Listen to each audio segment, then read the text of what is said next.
Please, order in the hall. Please, order in the hall.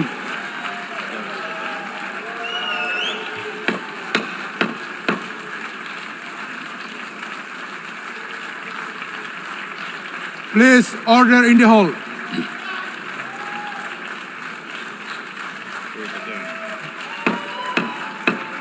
Please, order in the hall.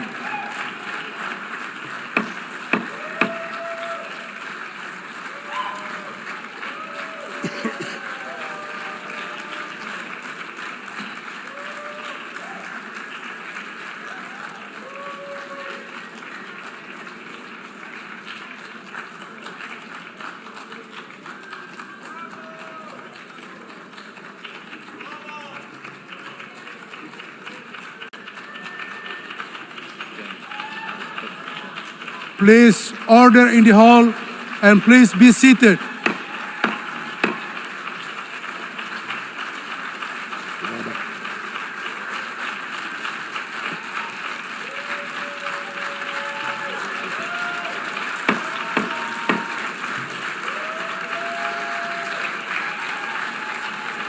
Please order in the hall.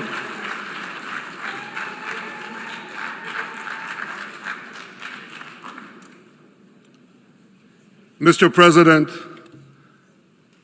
the families of our dear hostages languishing in the dungeons of Gaza,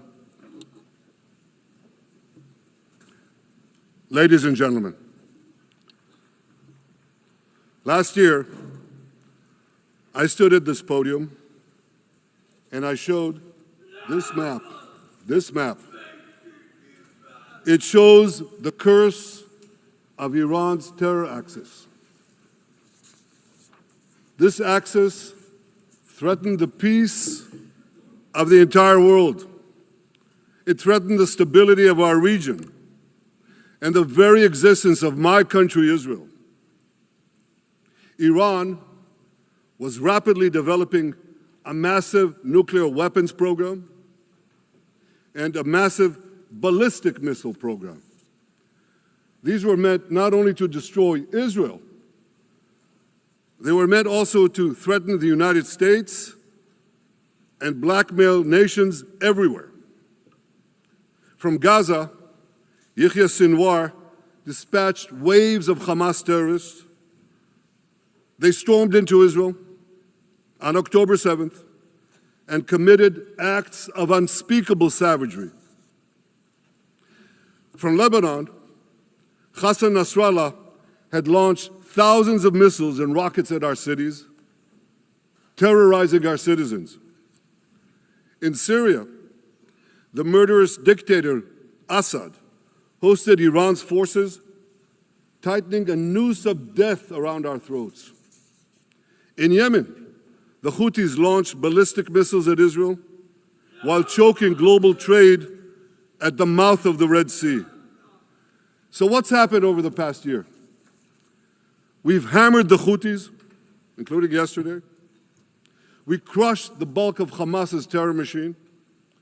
We crippled Hezbollah, taking out most of its leaders and much of its weapons arsenal. You remember those beepers, the pagers? We paged Hezbollah. And believe me, they got the message. And thousands of terrorists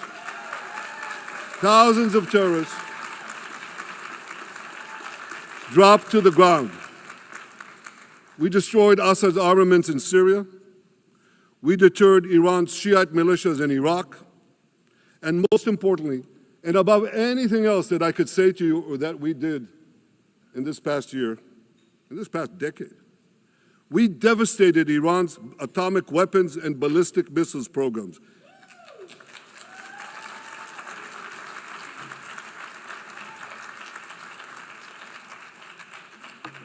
So here's where things stand today.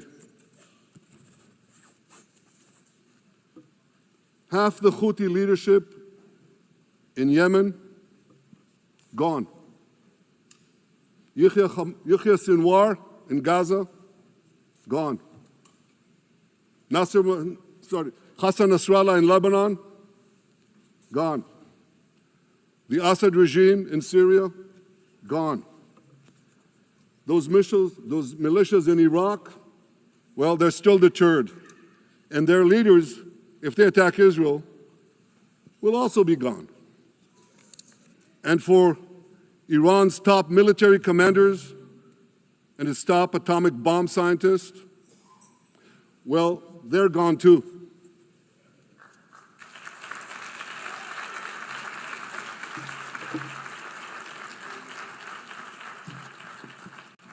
Israel's 12-day war with Iran, which I renamed Operation Rising Lion, that's from the Bible. This 12-day war will go down in the annals of military history. Our daring pilots neutralized Iran's missile defenses and took control of the skies over Tehran. And you saw this. Israeli fighter pilots and American B-2 pilots bombed Iran's nuclear enrichment sites. I want to thank President Trump for his bold and decisive action.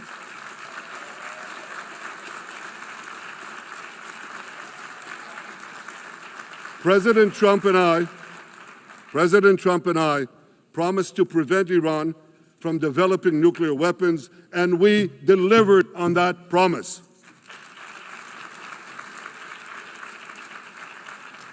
We removed an existential threat to Israel, and a mortal threat to the civilized world. We lifted a dark cloud that could have claimed millions and millions of lives. But, ladies and gentlemen, we must remain vigilant. We must remain absolutely clear-minded and vigilant. We must not allow Iran to rebuild its military nuclear capacities. Iran's stockpiles of enriched uranium, these stockpiles must be eliminated. And tomorrow, UN Security Council sanctions on Iran must be snapped back.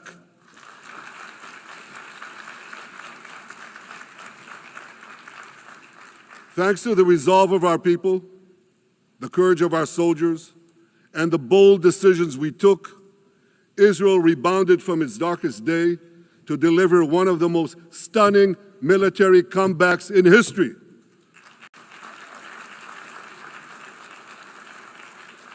But we're not done yet. The final remnants of Hamas are holed up in Gaza City. They vow to repeat the atrocities of October 7th again and again and again, no matter how diminished their forces. That is why Israel must finish the job. That is why we want to do so as fast as possible.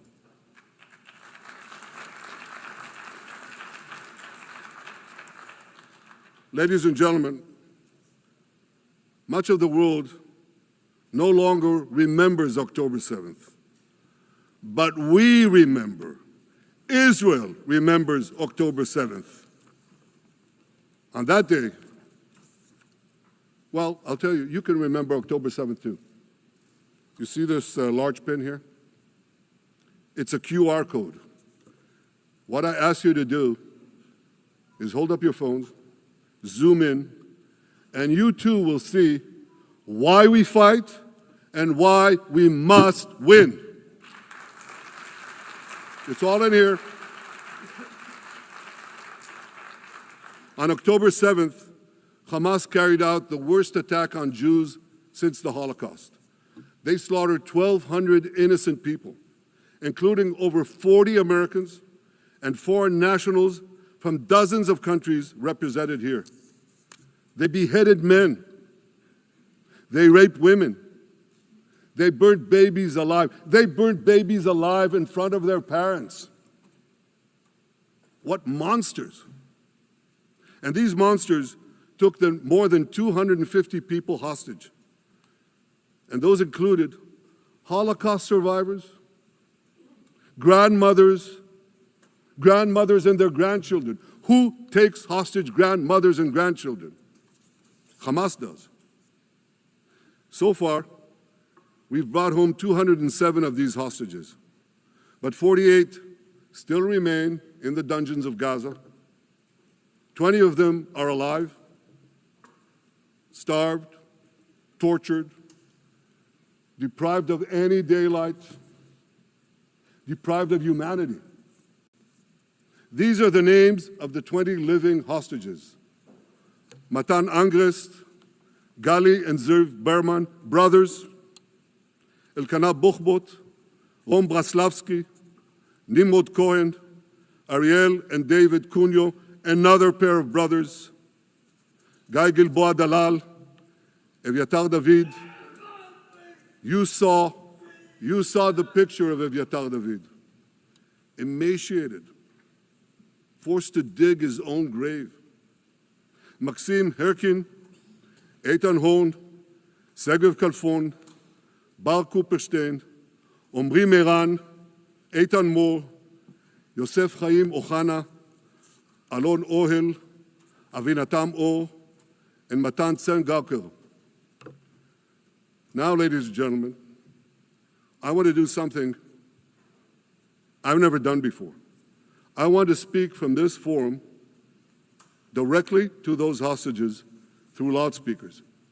I've surrounded Gaza with massive loudspeakers connected to this microphone in the hope that our dear hostages will hear my message.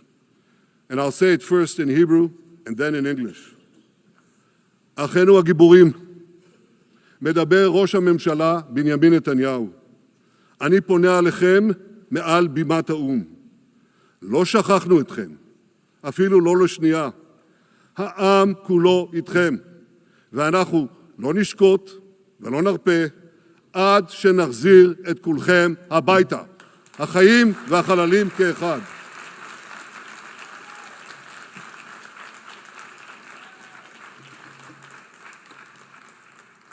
Our brave heroes. This is Prime Minister Netanyahu speaking to you live from the United Nations. We have not forgotten you, not even for a second. The people of Israel are with you. We will not falter and we will not rest until we bring all of you home.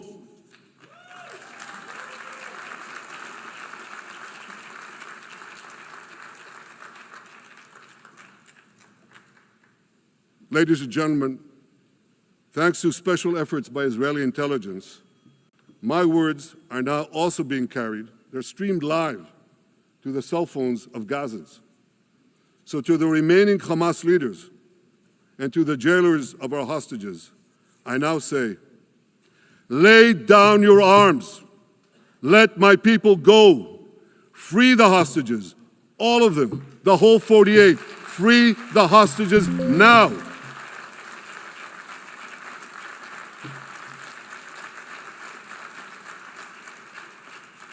If you do, you will live. If you don't, Israel will hunt you down. Ladies and gentlemen, if Hamas agrees to our demands, the war could end right now. Gaza would be demilitarized, Israel would retain overriding security control, and a peaceful civilian authority would be established by Gazans and others committed to peace with Israel. And of course, you understand that the war in Gaza has affected every Israeli. But I'm sure there are people in New York or in London or in Melbourne and elsewhere who are probably thinking, what does all of this have to do with me? And the answer is everything. Because our enemies are your enemies. So let's do something else. So first at the UN, let's do a pop quiz. And raise your hand if you know the answer. Here's the first question. Who shouts death to America? Is it A, Iran, B, Hamas, C, Hezbollah, D, the Houthis, or E, all of the above? All of the above. Correct, all of the above. Second question. Who has murdered Americans and Europeans in cold blood? Is it A, Al-Qaeda, B, Hamas, C, Hezbollah, D, Iran, or E, All of the above. Correct. Again. So here's the point I wanted to make. Our enemies hate all of us with equal venom. They want to drag the modern world back to the past, to a dark age of violence, fanaticism, and terror. I think many of you are already feeling in your own societies the radical Islamist surge. You know, I'm sure you do, you know deep down that Israel is fighting your fight. So I want to tell you a secret. Behind closed doors, many of the leaders who publicly condemn us privately thank us. They tell me how much they value Israel's superb intelligence services that have prevented time and again terrorist attacks in their capitals, time and again saving countless lives. General George Keegan, former head of U.S. Air Force intelligence, once said, "If the United States had to gather on its own the intelligence that Israel gives us, we would have to establish 5 CIAs. 5 CIAs. This past June, when Israel struck Iran's nuclear facilities, German Chancellor Merz admitted the truth. He said, Israel is doing the dirty work for all of us.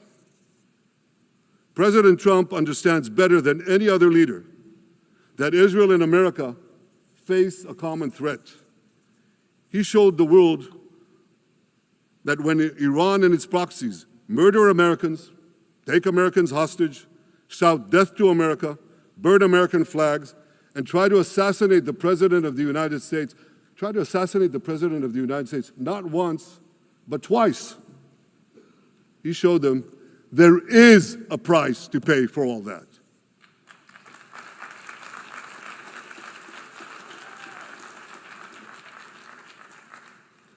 But regrettably, many leaders who are represented in this hall, they send a very different message. Sure, in the days immediately following October 7th, many of them supported Israel.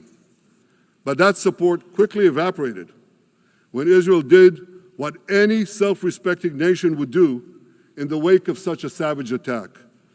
We fought back. Now just imagine, just sit back for a second and imagine an attack against America proportioned to the attack against Israel on October 7th. Imagine a regime, a terror regime, dispatching thousands of terrorists to invade the United States. They massacre 40,000 Americans. They take 10,000 Americans hostage. What do you think America would do? You think America would leave that regime standing? You don't think that.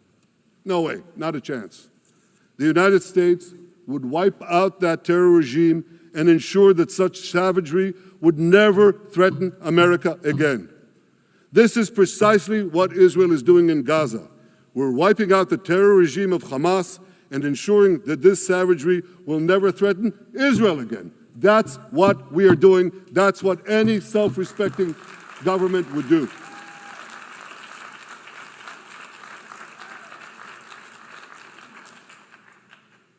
Yet, and it's a yet that I'm sorry to say here, yet over time, many world leaders buckled. They buckled under the pressure of a biased media, radical Islamist constituencies, and anti-Semitic mobs. There's a familiar saying, when the going gets tough, the tough get going. Well, for many countries here, when the going got tough, you caved. And here's the shameful result of that collapse. For much of the past 2 years, Israel has had to fight a 7-front war against barbarism with many of your nations opposing us. Astoundingly, as we fight the terrorists who murdered many of your citizens, you are fighting us You condemn us, you embargo us, and you wage political and legal warfare, it's called lawfare, against us. I say to the representatives of those nations, this is not an indictment of Israel. It's an indictment of you. It's an indictment of weak-kneed leaders who appease evil rather than support a nation whose brave soldiers guard you from the barbarians at the gate. They're already penetrating your gates. When will you learn? You can't appease your way out of jihad, and you won't escape the Islamist storm by sacrificing Israel. To overcome that storm, you have to stand with Israel. But that's not what you're doing. As the prophets of Israel foretold in the Bible, you've turned good into evil and evil into good. Now I want to drill down on this. Take the false charge of genocide. Israel is accused of deliberately targeting civilians. Ladies and gentlemen, the opposite is true. The head of urban warfare studies, Colonel John Spencer, he's perhaps the world's greatest expert on urban warfare. And he says, Israel is applying more measures to minimize civilian casualties than any military in history. And because we're doing that, the ratio of non-combatant to combatant casualties is less than 2 to 1 in Gaza. That's an astoundingly low ratio, lower than NATO's wars in Afghanistan and Iraq, especially when you consider that Gaza is one of the most densely populated urban areas on Earth. It has hundreds of miles of terror tunnels underground, and it has countless terror towers above ground, and thousands of terrorists embedded in the tunnels and in these towers in civilian areas. If you want to see what measures Israel takes to avoid civilian casualties in this war, just look at what we're doing now in Gaza City, the last Hamas stronghold, one of the 2 last strongholds.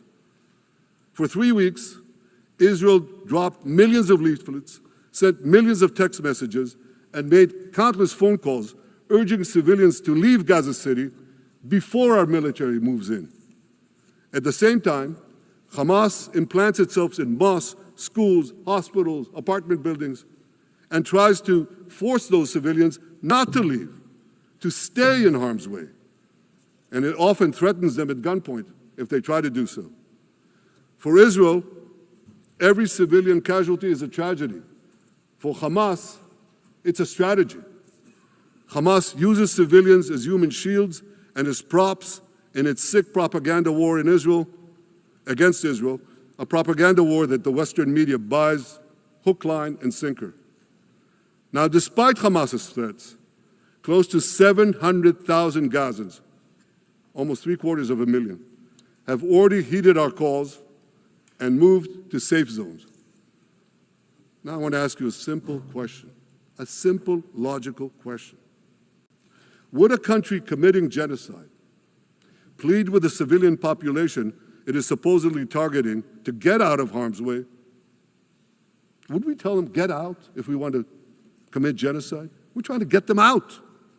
And Hamas is trying to keep them in. And this charge is so baseless. The comparison to genocide, wholesale slaughter of populations. What, did the Nazis ask the Jews to leave, kindly leave, go out? Did others, you want me to name all the genocidal leaders of history? Just go one by one. Did anyone do this? Did they say, get out so we can come in? Of course not.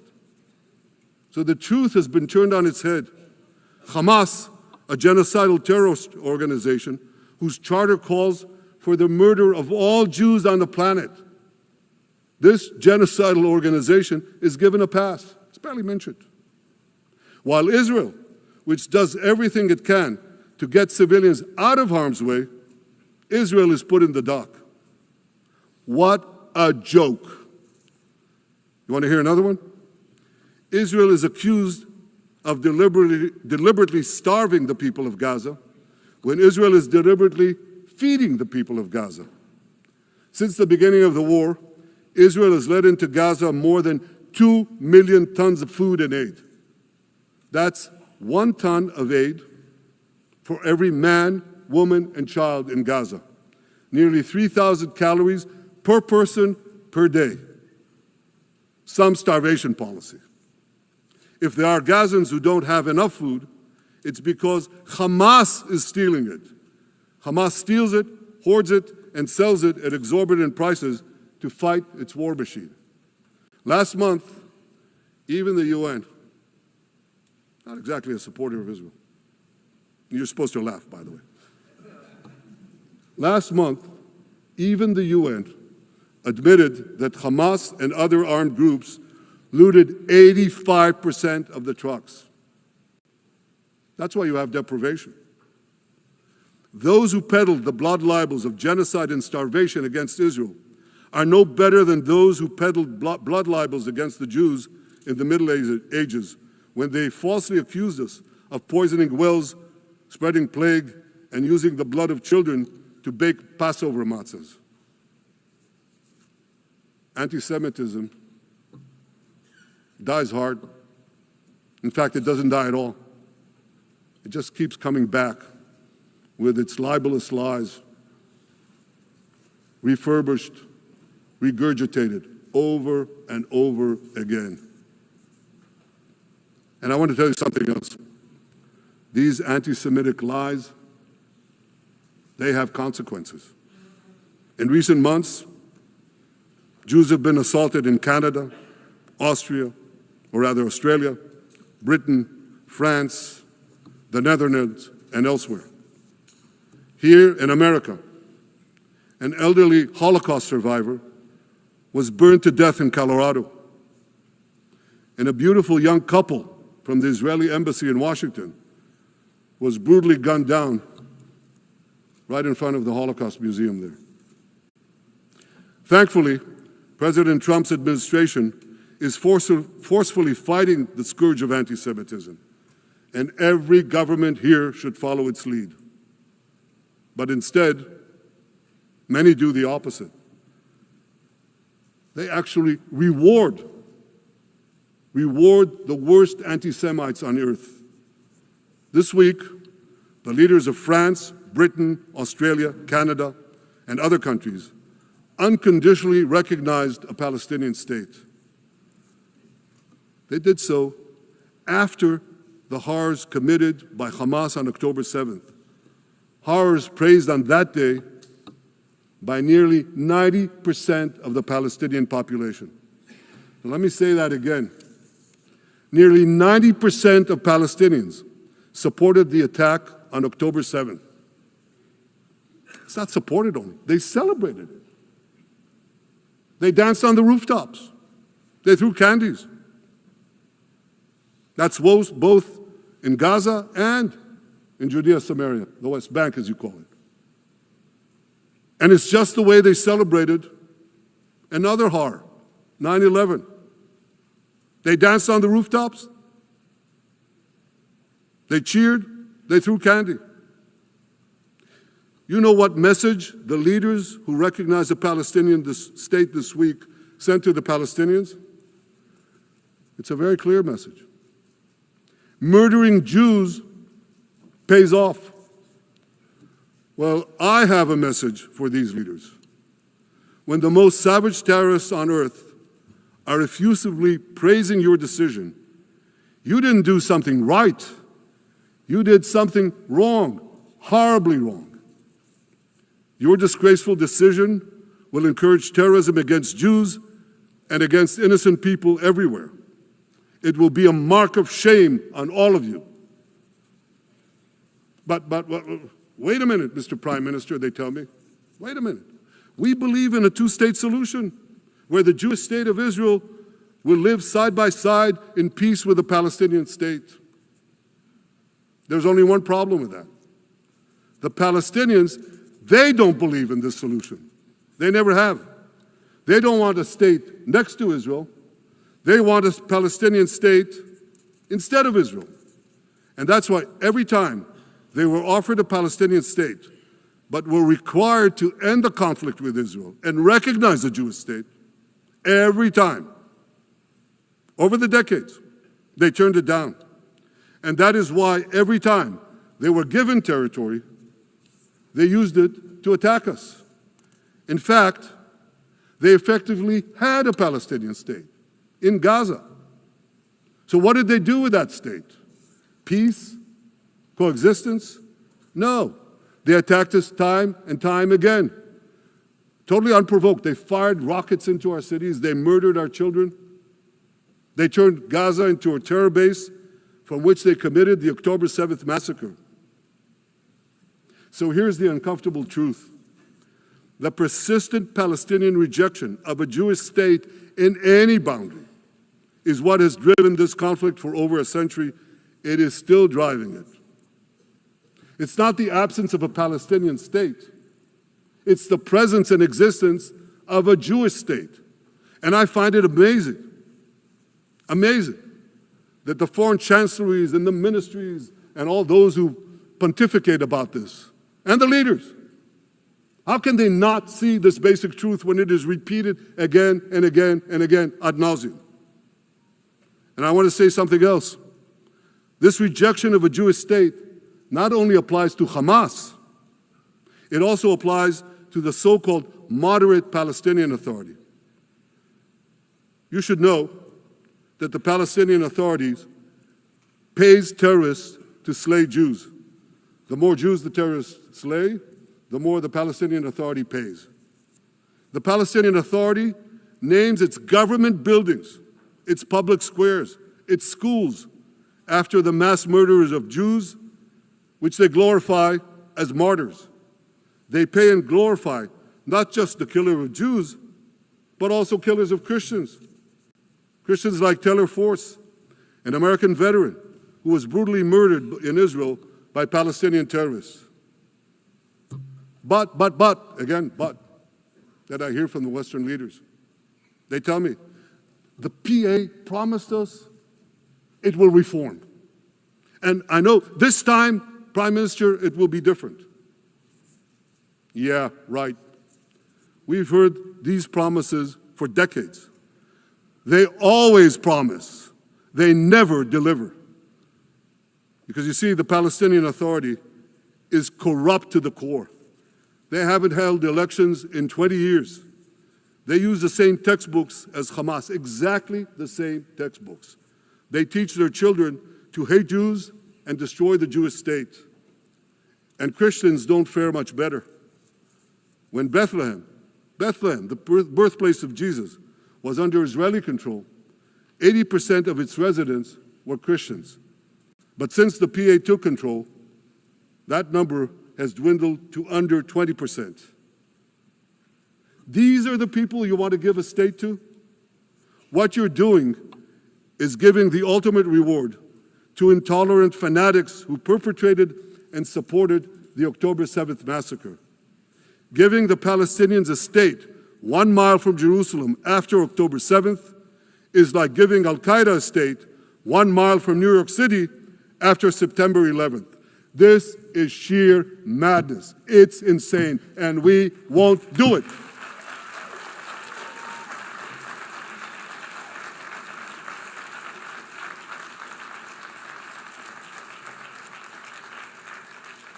So here's another message to those Western leaders. Israel will not allow you to shove a terror state down our throats.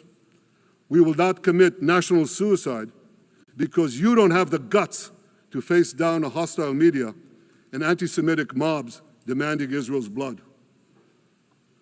And I want you to grasp something else, which is also distorted in the media.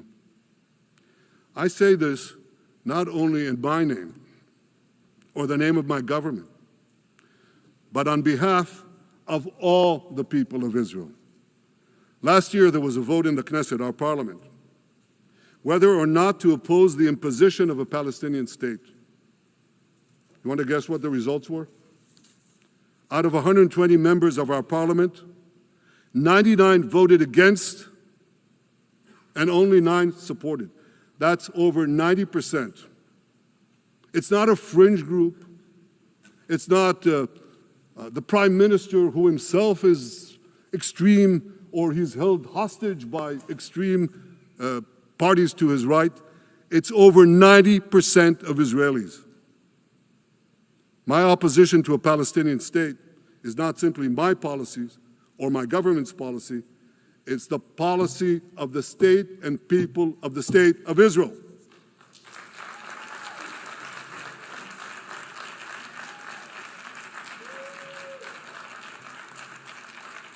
Western leaders may have buckled under the pressure, and I guarantee you one thing, Israel won't. Israel's victories over the Iranian... Thank you, I know you won't too, that's good. Israel's victories over the Iranian terror axis have opened up possibilities for peace that were unthinkable 2 years ago. Take Syria. For decades, the very idea of peace between Israel and Syria seemed unimaginable. Well, no more. Today, we have begun serious negotiations with the new Syrian government. I believe an agreement can be reached that respects Syria's sovereignty and protects both Israeli security and the security of the minorities in the region, including the Druze minority. From the founding of Israel, Jews and Druze have been brothers in arms. We have fought together, we've bled together, we built our lives together. When I was a young commander in Israel's Special Forces, my own life was saved by the invaluable advice given to me by a great friend, Salim Shufi, a heroic Druze IDF veteran. And that's why I couldn't sit idly by, nor could Israel sit idly by, while the Druze were being slaughtered by jihadists. And I instructed our forces to stop the massacre, which they promptly did. Peace between Israel and Lebanon is possible as well. I call on the Lebanese government to also begin direct negotiations with Israel. I commend it for its declared aim to disarm Hezbollah. But we need more than words. If Lebanon takes genuine and sustained action to disarm Hezbollah, I'm sure we can achieve a sustainable peace. Of course, until that happens, we will take whatever action we need to defend ourselves and to maintain the conditions of the ceasefire which was established in Lebanon. Our goal is not merely to monitor Hezbollah's actions, but to prevent them from violating the ceasefire and attacking us at any time. But I'm sure that if the Lebanese government persists in its goal of disarming Hezbollah, peace will come very speedily and very readily.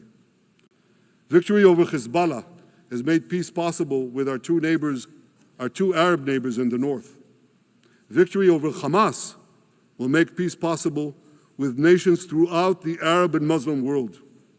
Our victory would lead to a dramatic extension and expansion of the historic Abraham Accords, which President Trump brokered between Arab leaders and myself 5 years ago.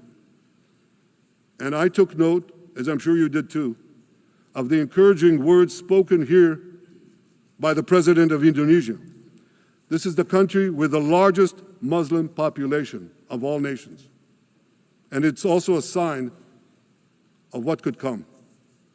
Forward-looking Arabs and Muslim leaders know that cooperating with Israel will provide them with groundbreaking Israeli technologies, including in medicine and science, in agriculture and water, in defense and AI, and so many other fields.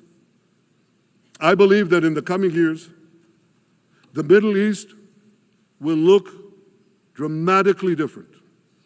Many of those who wage war on Israel today will be gone tomorrow. Brave peacemakers will take their place. And nowhere will this be more true than in Iran. The long-suffering Iranian people will regain their freedom. They will make Iran great again. And our two ancient peoples,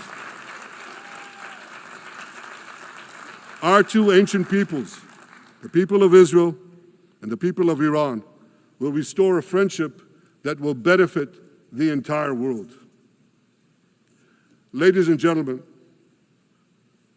The horrors that happened on one dark day, October 7th, those horrors happened countless times during the centuries of my people's exiles among the nations.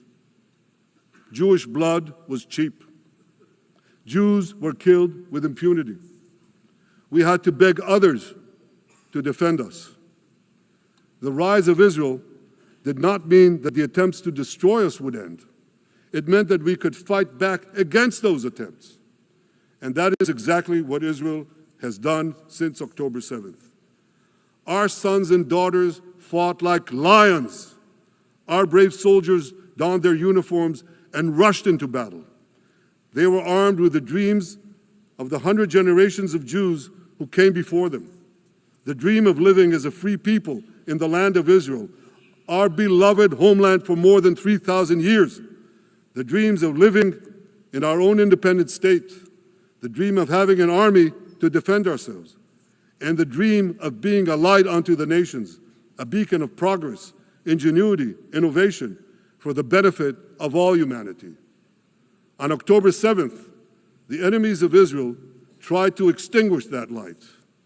2 years later, the resolve of Israel and the strength of Israel burned brighter than ever. With God's help, that strength and that resolve would lead us to a speedy victory and to a brilliant future of prosperity and peace. Thank you very much.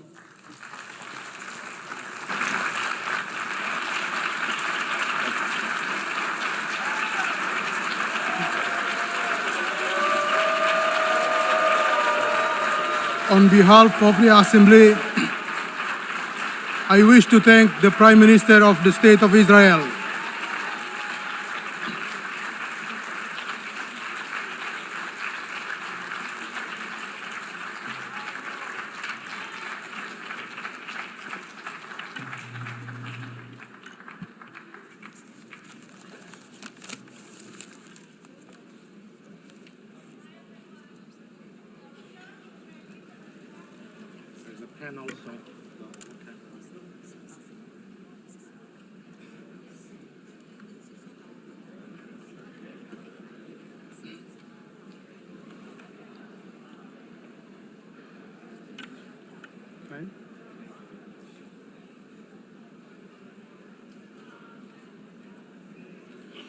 The Assembly will now hear an address by His Excellency Muhammad Shehbaz Sharif, Prime Minister of the Islamic Republic of Pakistan.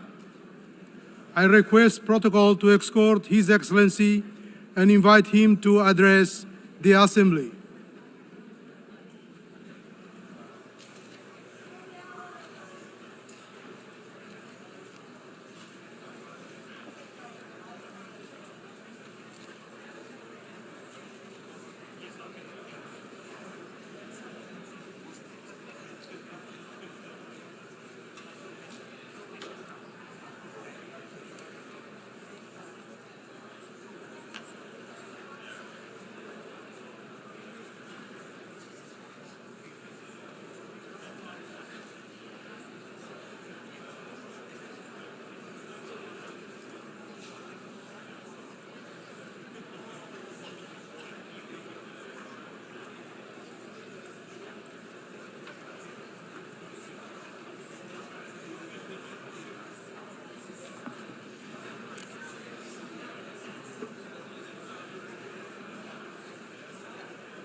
Bismillahirrahmanirrahim.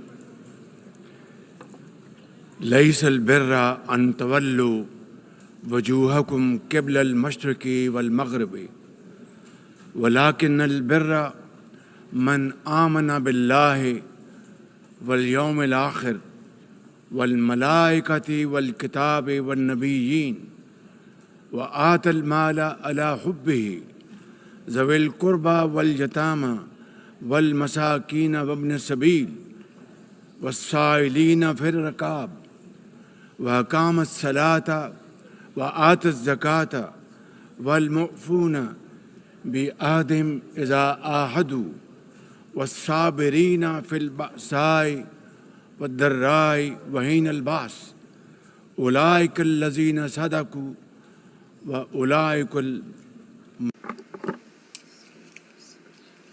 Those who believe in God are those who are on the side of good and not evil. Excellencies, ladies and gentlemen, Assalamu alaikum and a very good morning. I wish to congratulate Her Excellency Annalena Baerbock on assuming the presidency of the 80th session of the United Nations General Assembly. I also commend Secretary General Antonio Guterres for his bold leadership of the United Nations in testing times. Ladies and gentlemen, our world is more complex today than ever before. Conflicts are intensifying, international law is being brazenly violated, humanitarian crises are multiplying, terrorism remains a potent threat, disinformation and fake news undermine trust, climate change threatens our very survival, and more so countries like Pakistan. Today, multilateralism is no more an option. It is need of the hour. Excellencies, Pakistan's foreign policy, guided by the vision of Quaid-e-Azam Muhammad Ali Jinnah, is based on peace, mutual respect, and cooperation. We believe in the peaceful settlement of disputes through dialogue and diplomacy. Last year, from this very podium, I had warned that Pakistan would act most decisively against any external aggression. Those words of mine proved true. I hope it didn't. But then that is destiny. When in May this year, my country confronted unprovoked aggression from our eastern front, the enemy came shrouded in arrogance. We sent them back in humiliation, delivering our bloody nose. Excellencies, India sought to extract political gains from a human tragedy by spurning my sincere offer of an independent international investigation into the Pahalgam incident. Instead, it attacked our cities and targeted our innocent civilians. When our territorial integrity and national security were violated, our response was in accordance with the right of self-defense under Article 51 of United Nations Charter. Our valiant armed forces, under the stellar leadership of Field Marshal Syed Asim Munir, mounted an operation of stunning professionalism, bravery, and acumen. repulsing the enemy's attack under Air Chief Marshal Zahir Babar Sidhu, our Falcons took flight and etched their answer across the skies, resulting in 7 of the Indian jets turned to scrap and dust. A decisive response.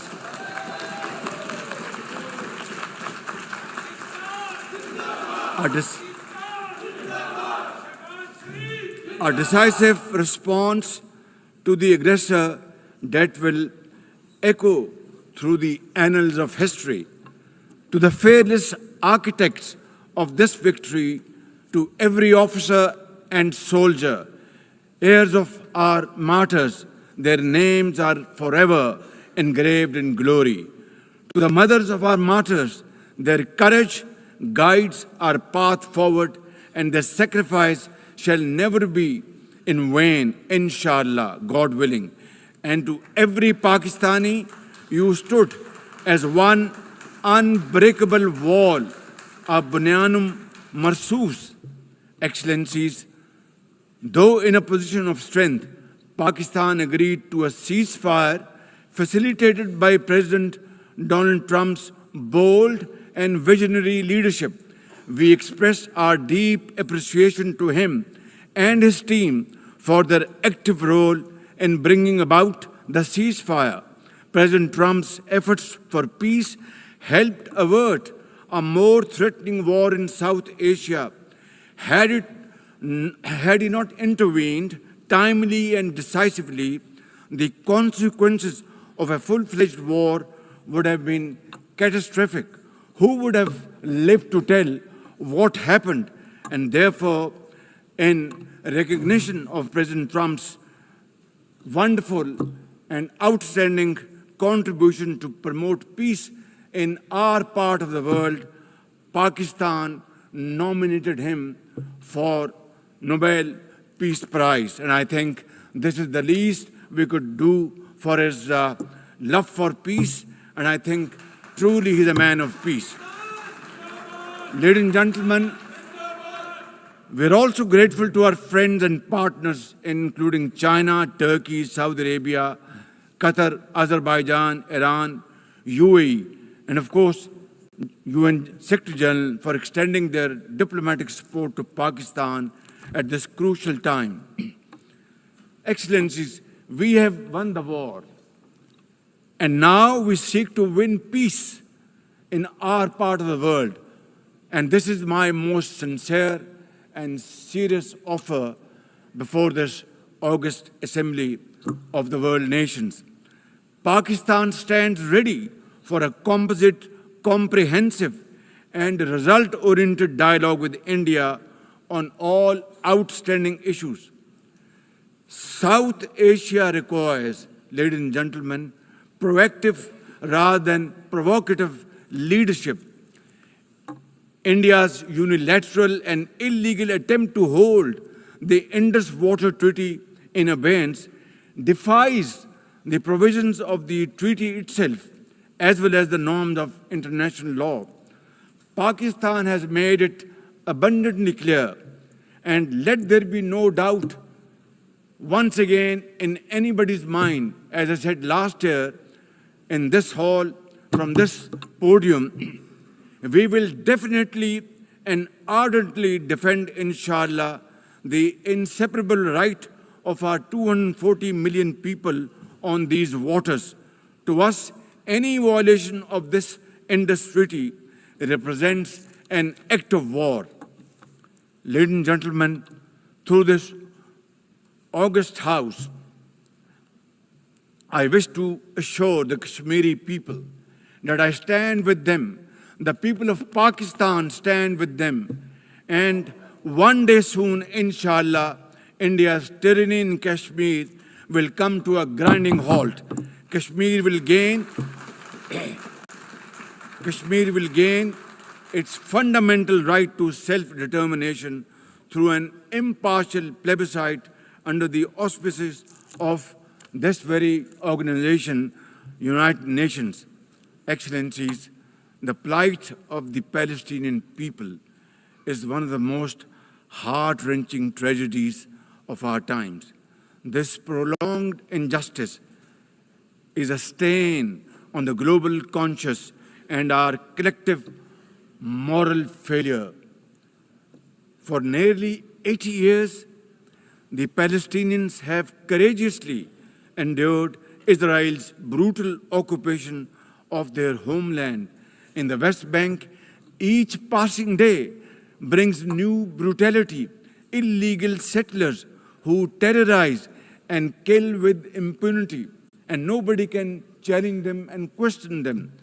And in Gaza, Israel's genocidal onslaught has unleashed unspeakable terror upon women and children in a manner we have not witnessed in annals of history.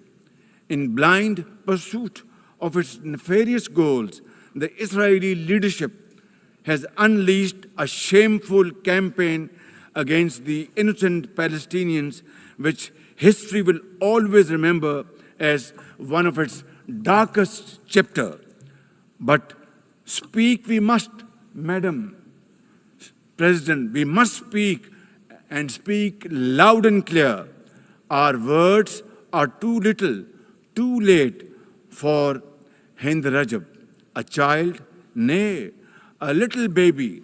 We have all heard her trembling voice on that phone call, which little Hind made as she struggled to stay alive under Israeli onslaught and atrocities. Can you imagine that little girl, Hind Rajab, as if she was our daughter? Can you imagine not having the compassion to spare her life? My agony and the agony of the entire Muslim Ummah, indeed, I think, the agony of all the nations on the planet is that we failed Hind Rajab, and she will not forgive us in this world and the world hereafter. As they say, ladies and gentlemen, the smallest coffins are the heaviest to carry. I, for one, would know, for I too carried the tiny coffin of a 7-year-old Irtiza Abbas during the recent confrontation with India. He was only 6 years old. Therefore, we cannot and we must not fail these children of Gaza or any child anywhere in the world. We must find a path to a ceasefire now and just now. Pakistan firmly supports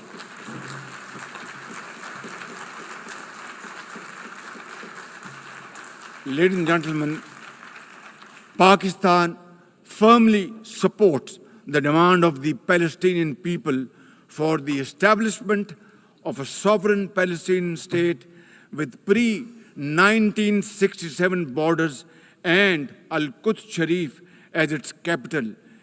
Palestine can no longer remain under Israeli shackles. It must be liberated, and liberated with full commitment and with full force.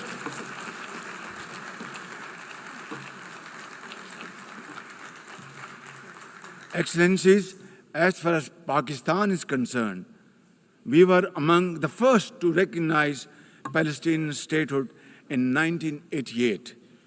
And now we welcome the recognition of the state of Palestine by a number of countries recently around the globe, and urge others to also follow suit, because time and tide wait for none. We are further grateful for President Trump's timely initiative to invite Arab Islamic states 3 days ago here in this building for a consultative session at the United Nations.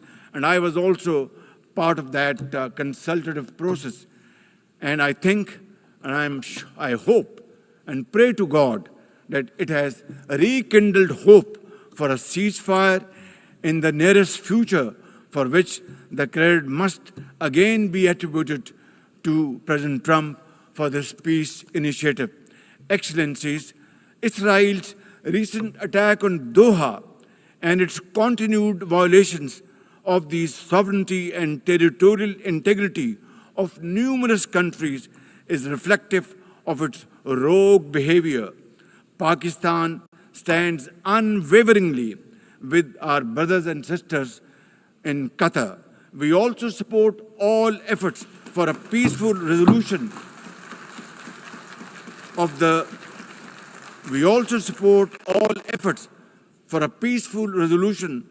Ukraine conflict in line with the UN Charter to end human sufferings and global turmoil caused by this protracted war. Madam President, Pakistan condemns terrorism in all its forms and manifestation. For over 2 decades, Pakistan has been at the front line of global counter-terrorism efforts, having suffered over 90,000 people. We lost 90,000 people of our country, babies, children, mothers, sisters, brothers, elderly people, doctors, engineers, and also suffered economic loss of $150 billion. Please tell me, put your hand on your heart, that what can be a bigger manifestation of our commitment to fight terrorism and erase it not only from the face of Pakistan, but from the face of this global world. And I believe a man killed in New York is a man killed in Lahore, a man killed in Islamabad is a man killed in London. It's a global village. So I think unless and until terrorism is defeated hands down, this world will not be a peaceful place to live. And for that, Pakistan's sacrifices are probably the biggest around the globe. It must be respected and appreciated because we are a bulwark. Had these terrorists not been encountered by us, they would have been roaming on the streets of New York and London and God knows Far East. So I think this is our humble contribution, not only for the people of Pakistan, but the people all over the world. Today we face externally sponsored terrorism, particularly from foreign-funded groups such as the TTP, Fitna al-Khawarij, Fitna al-Hindustan, BLA, and its Majid Brigade. Operating from Afghan soil, these groups are responsible for some of the most heinous attacks inside Pakistan, including the dastardly Jafar Express train incident earlier this year, the train was hijacked and 400 people were kept for days and weeks. And mercifully, by Allah Almighty's grace, our armed forces and law enforcing agencies were able to recover them. Now, as an immediate neighbor and a brotherly country of Afghanistan, Pakistan has a direct stake in a peaceful Afghanistan. We believe that the key to development and prosperity lies in regional stability and connectivity. Pakistan continues to engage with all partners to extend humanitarian assistance, promote economic recovery, and encourage inclusive political framework in Afghanistan. The interim Afghan government must, however, uphold human rights, including women's rights. Above all, we expect that Afghan interim government to take effective action against terrorist groups and to ensure that Afghan soil is not used for terrorism against any country. Ladies and gentlemen, there must be no space for hate speech, discrimination or violence against any person or against any religion. Hate-driven ideologies such as India's Hindutva-driven extremism pose a danger to the entire world. While there is growing recognition of the dangers posed by Islamophobia, the imperative of effectively combating this menace can hardly be overemphasized. Pakistan welcomes the appointment of a UN Special Envoy to combat this scourge. Ladies and gentlemen, while we are confronted with the climate crisis, it demands the most urgent collective action. In 2022, Pakistan faced massive floods of humongous proportions that caused huge losses amounting to $34 billion and many valuable lives lost. This year again, we are dealing with another mega flood with thousands of villages washed away from the face of the earth, millions of people displaced, more than 1,000 killed, and billions of dollars of crop, livestock, and property washed away, lost to flood waters. Our nation stands united in these testing times, and we are dealing with this natural calamity with remarkable resilience by the grace of God. I have declared a climate emergency to cope with this challenge. The catastrophic floods of 2022 and 2025 this year are glaring examples of loss and damage caused due to climate change. Pakistan, to the contrary, my honorable guests in this hall and through the cameras around the globe, Pakistan contributes less than 1% of global emissions annually, yet it continues to face the relentless brunt and muddy waves of climate change.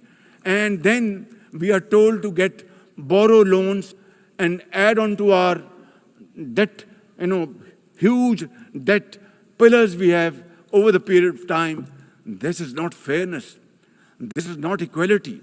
This is not justice. This is not fair play. How can you expect a country which is a developing country facing humongous flood challenges every year due to climate change and no fault of ours, and yet we are told to borrow more loans? I think borrowing loan would be destroying your economy. We will be better off than not borrowing loan and standing on our own feet, working hard, tirelessly, blood and sweat, and we will, inshallah, make Pakistan a great country, inshallah.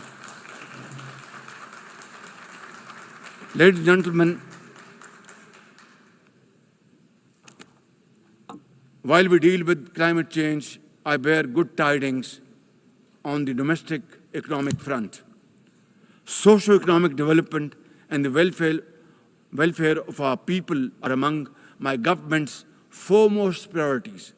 We have successfully implemented deep-rooted structural macroeconomic reforms, modernized and broadened our taxation system, intensified efforts to mobilize productive investment, and embraced digitization, AI, and crypto as the tools of the future. Strategic partnerships, including our all-weather cooperation with China through the China-Pakistan Economic Corridor under President Xi Jinping's landmark Belt and Road Initiative, are contributors to our progress as I speak. I admire the vision and foresight of President Xi Jinping, whose recently launched Global Governance Initiative, along with other global initiatives, offers a comprehensive framework for a more just, fair, and inclusive development. Excellencies, as a non-permanent member of the UN Security Council, Pakistan is playing its constructive role in conflict prevention. The unanimous adoption of Resolution 2788 under our presidency of the Council has renewed our collective commitment to multilateralism, respect for the UN Charter, and effective implementation of UN Security Council resolutions. Excellencies, at the end, let me assure you that Pakistan will always stand for peace, justice, and development, for a revitalized United Nations, and for cooperative and multilateralism that is fair and inclusive and delivers for all. Therefore, let this 80th anniversary not simply commemorate history, let us make history and chart a future for the next 80 years with these United Nations as enduring hope for global good. Let us truly strive to become better together. Thank you very much. United Nations, long live. God bless you.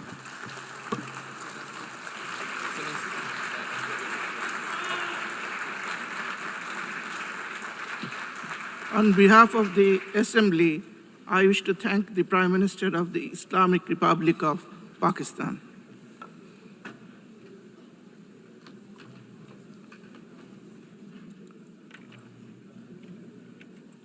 The Assembly will now hear an address by His Excellency Li Qihang, Premier of the State Council of the People's Republic of China.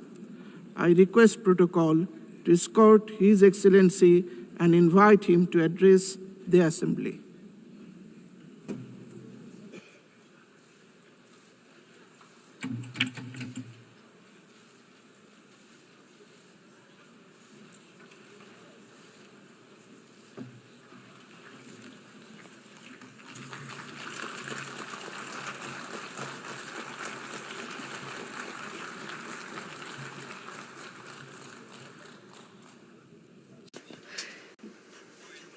Mr. President, colleagues, ladies and gentlemen, this year marks the 80th anniversary of the victory of the World Anti-Fascist War. It is also the 80th anniversary of the founding of the United Nations. 80 years ago, fascism was defeated in fearless battles by countless heroic men and women around the world.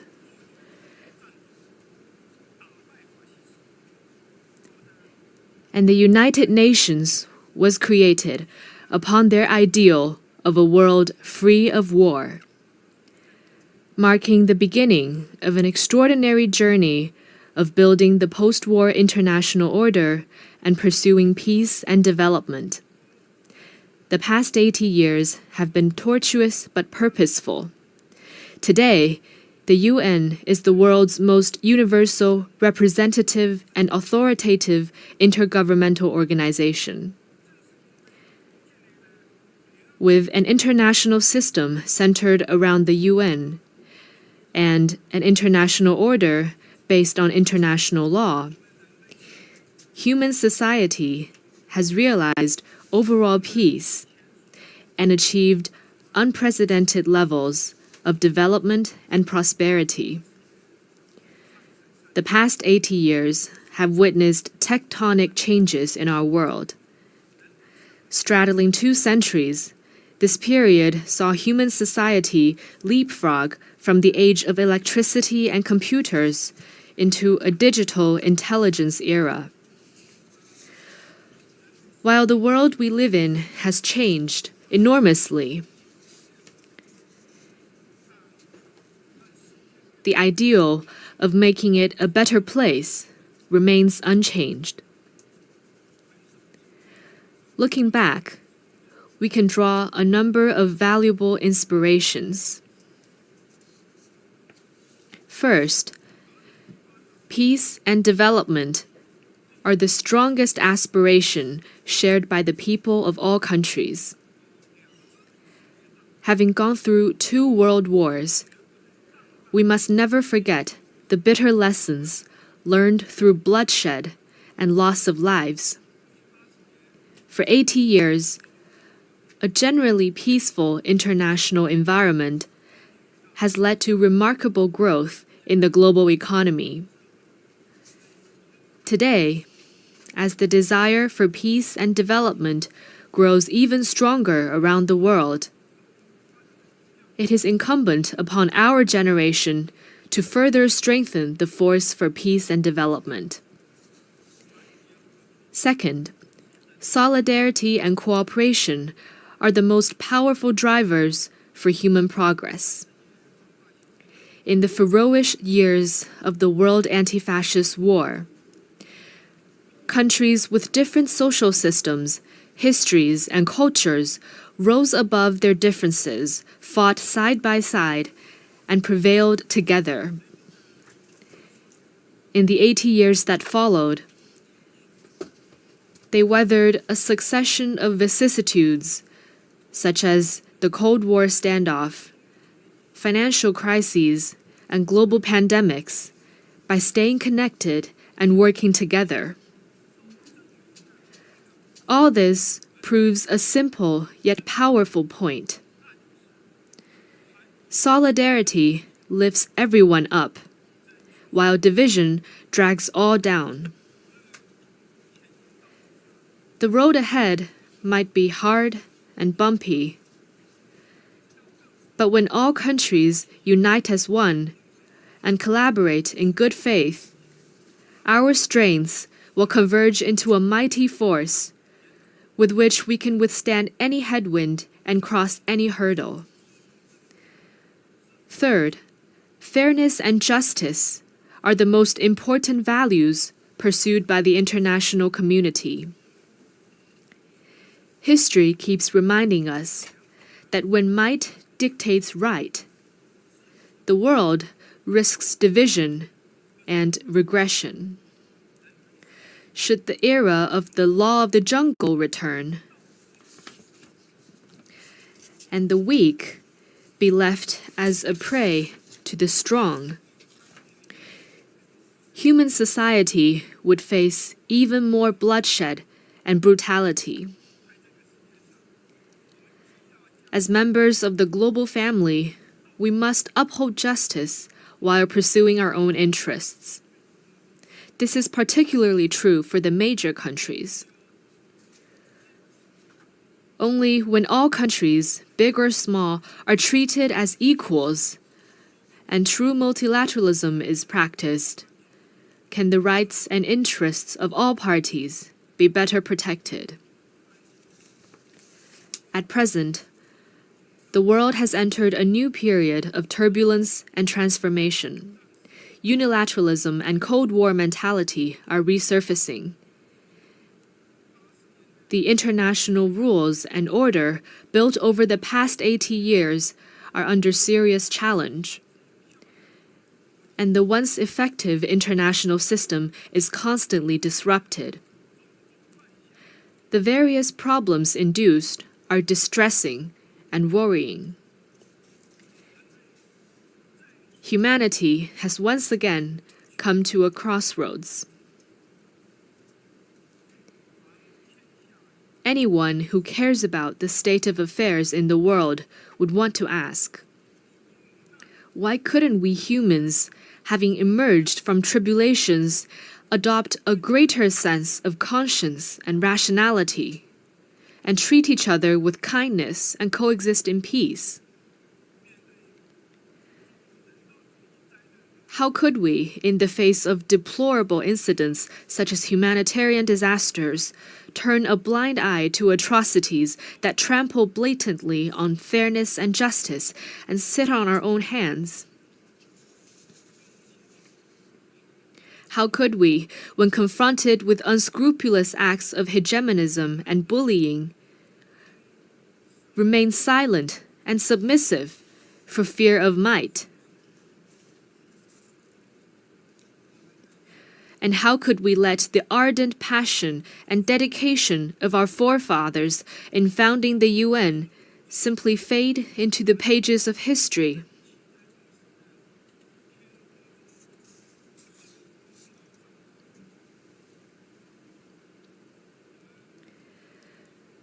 We Chinese people often say, never forget why you started, and you can accomplish your mission. Arriving at the UN headquarters this time, I saw over 190 national flags lined up in front of the building and fluttering in the breeze. I saw the sculptures, "Let us beat swords into plowshares," and "Nonviolence," with their time-tested message ever so loud.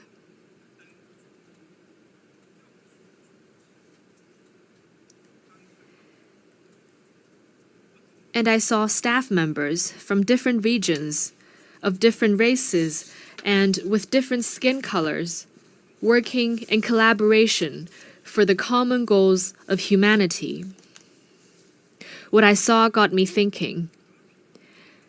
Those people, objects, and scenes that embody peace, progress, and development are exactly why we choose to commemorate victory. They are also what inspires us to forge ahead, hand in hand. While we may not be able to go back in time and relive the victory, we can definitely create a better future together.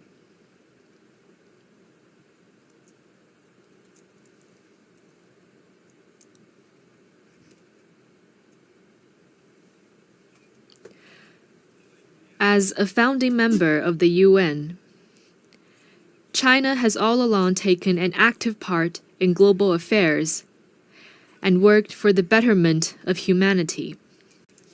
Over the years, President Xi Jinping has put forward the vision of building a community with a shared future for humanity, the Global Development Initiative, the Global Security Initiative, the Global Civilization Initiative, and the Global Governance Initiative, sharing China's wisdom and solution for navigating global transformations and overcoming pressing challenges. In particular, the Global Governance Initiative, proposed at the Shanghai Cooperation Organization Tianjin Summit at the beginning of this month, underscores the principles of adhering to sovereign equality, abiding by international rule of law, practicing multilateralism, advocating the people-centered approach, and focusing on taking real actions. It points the right direction and provides an important pathway for building a more just and equitable global governance system.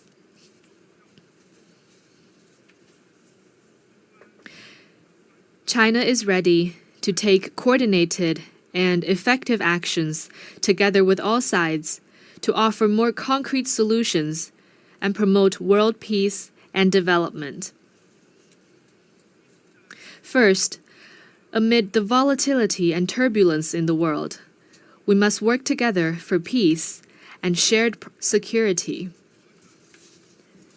All countries belong to the same global village and rely on each other for security. We should uphold the vision of common, comprehensive, cooperative, and sustainable security, and respect the legitimate security concerns of all countries. We should settle differences and disputes peacefully through dialogue and consultation. Persisting in camp-based confrontation or willful resort to force only drives peace further away. China has all along acted as a staunch defender of world peace and security. China is the second largest contributor to UN peacekeeping budget and the largest provider of peacekeepers among the permanent members of the Security Council. China has been working actively to promote peace talks on hotspot issues such as the Ukraine crisis and the Palestinian-Israeli conflict. China will continue to play a constructive role in promoting the political settlement of hotspot issues. Second, amid sluggish global growth, we must reinvigorate cooperation and pursue win-win results. A major cause of the current global economic doldrums is the rise in unilateral and protectionist measures, such as tariff hikes and erection of walls and barriers.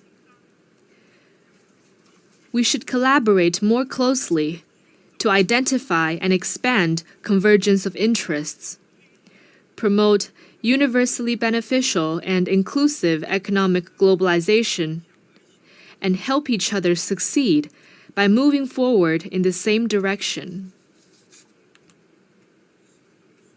China has always been a key driver of global common development.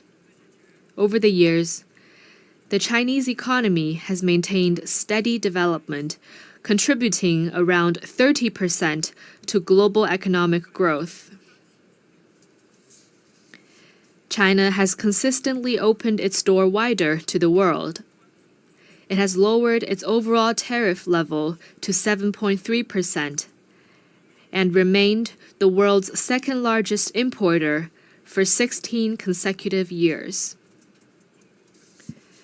China has also advanced high-quality Belt and Road cooperation with over 150 countries. Currently, China is taking solid steps to promote high-quality development at home, with a focus on expanding domestic demand.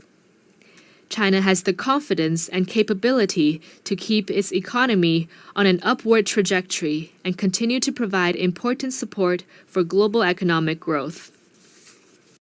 Third, amid dynamic interactions among civilizations, we must champion dialogue and mutual enlightenment.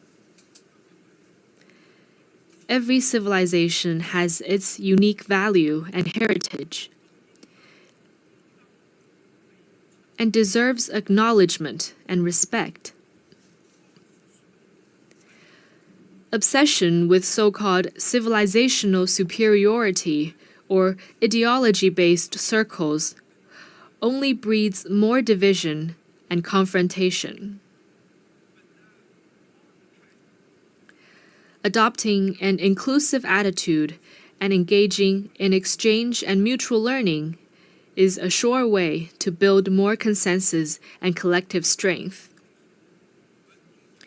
China has all along engaged in active civilizational exchange and mutual learning. Over the next 5 years, China will carry out 50 development cooperation programs in the field of culture and civilization for fellow developing countries, and host 200 thematic training and seminar programs, contributing its part to inter-civilizational dialogue and the progress of civilizations. Fourth, amid emerging challenges, we must respond with concrete efforts and protect our shared home. Climate change is a major challenge confronting all of us.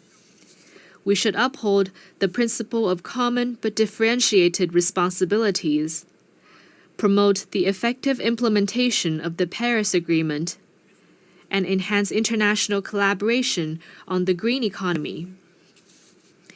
In recent years, technologies such as artificial intelligence, network communications, and biomanufacturing have advanced rapidly. Along with the benefits, they also bring potential risks.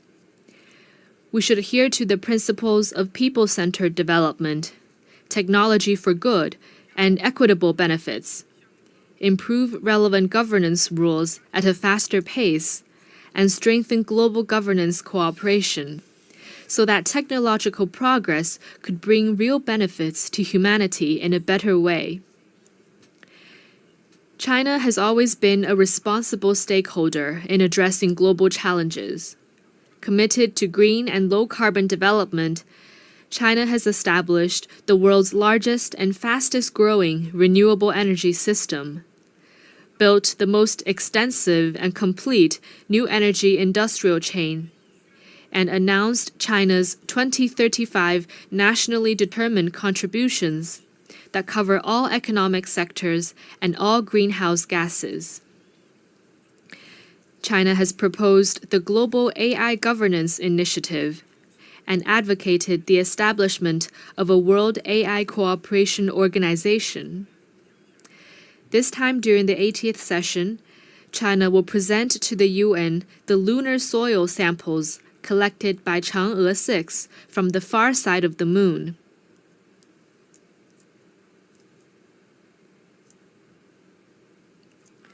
Going forward, China will take more proactive actions and work with all parties to advance global governance in relevant areas.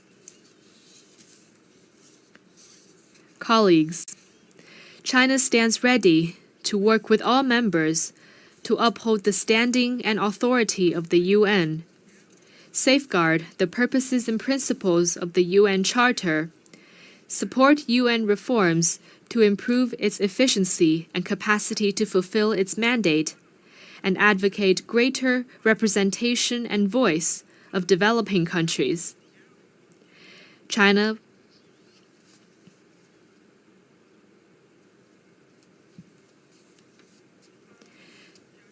will work with the UN to set up a China-UN Global South-South Development Facility and provided with $10 million in budgetary support.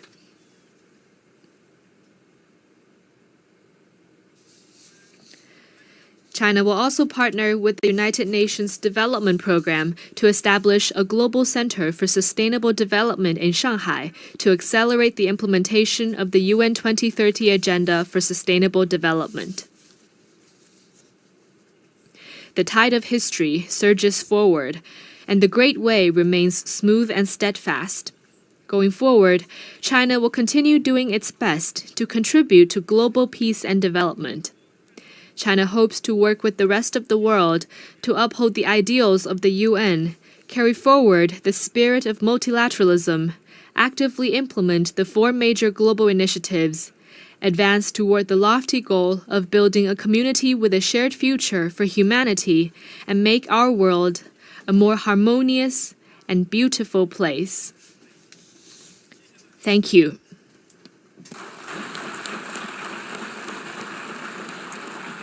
On behalf of the Assembly, I wish to thank the Premier of the State Council of the People's Republic of China.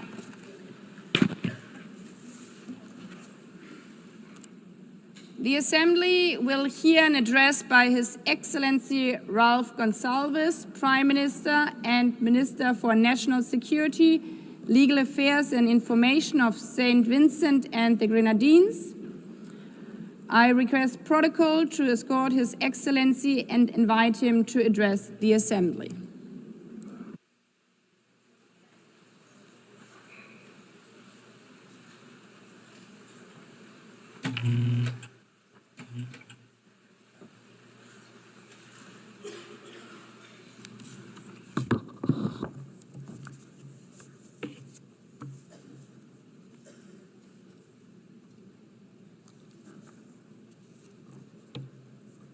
Madam President, Excellencies, the condition of today's world is more complicated, more dangerous than ever, more uneven in its human development, more integrated, yet more disparate and desperate.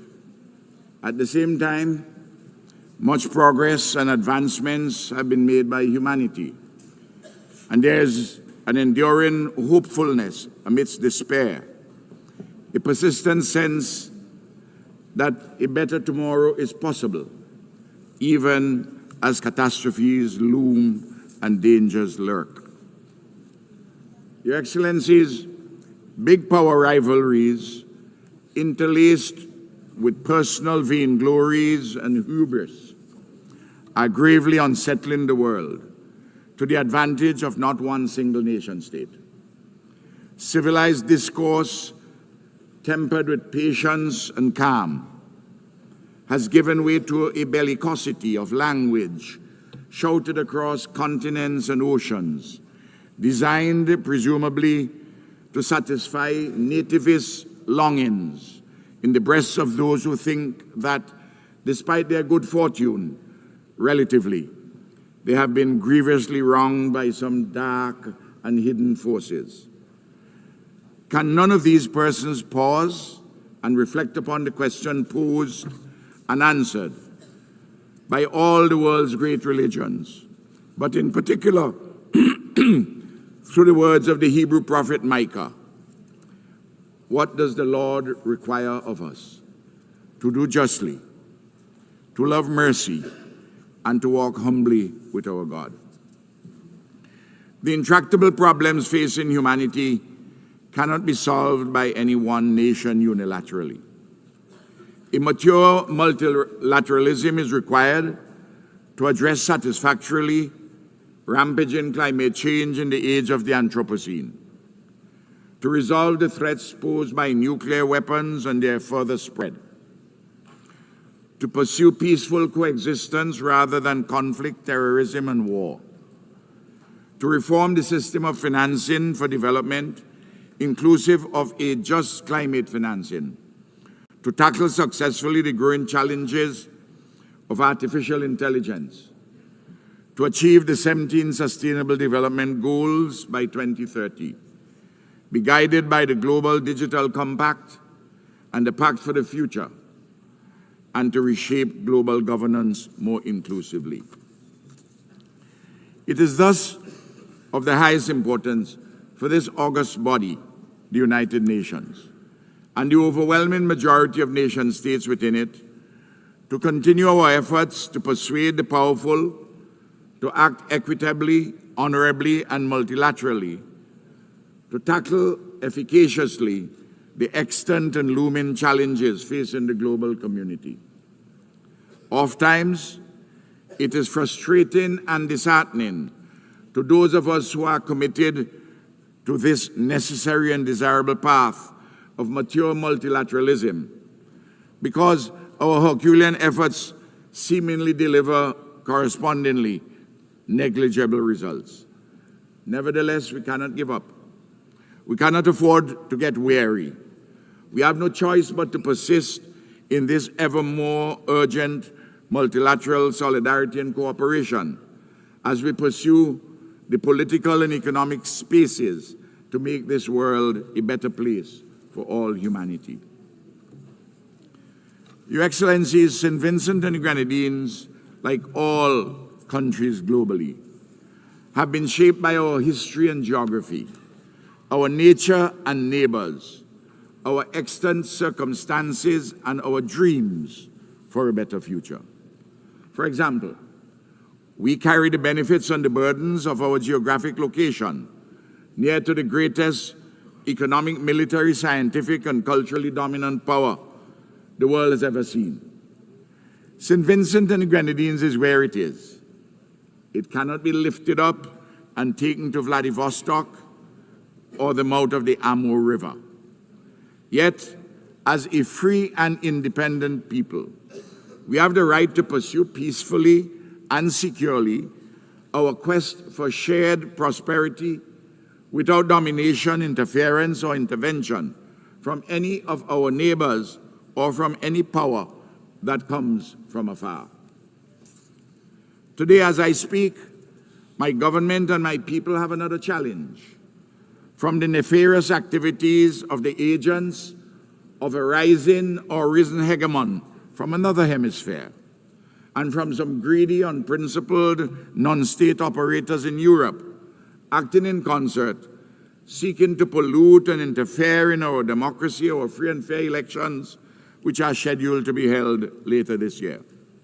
Their conduct is unacceptable and hugely injurious to our people.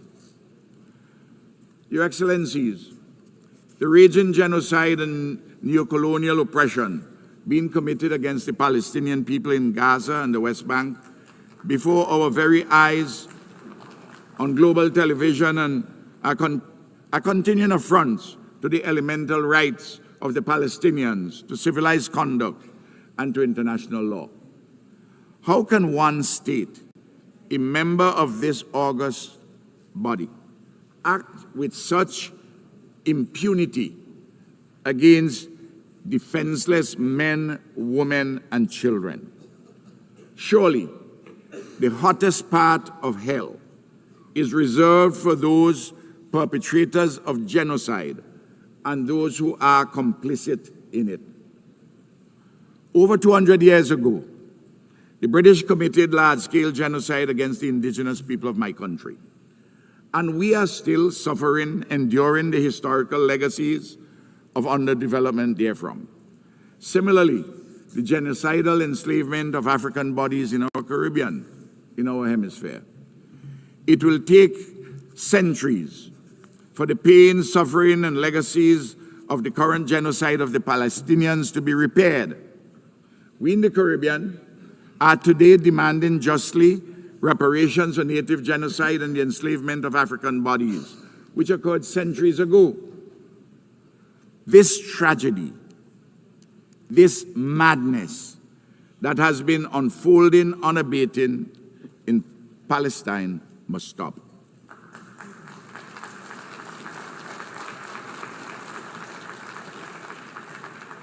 Israel's recent expansion of this war against the Palestinian nation in the state of Qatar is unacceptable. We stand in solidarity with Qatar.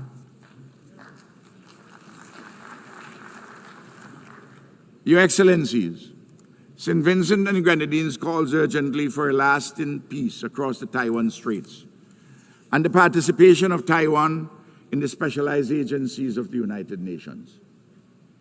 It is a continuing absurdity that this country of 23 million people, a functioning democracy with a settled yearning for self-determination, a legitimate institutional expression of the Chinese civilization, with first world living standards, a land of peace and ingenuity, cannot be properly accommodated in the global bodies concerned with health, climate change, civil aviation, policing, and so forth.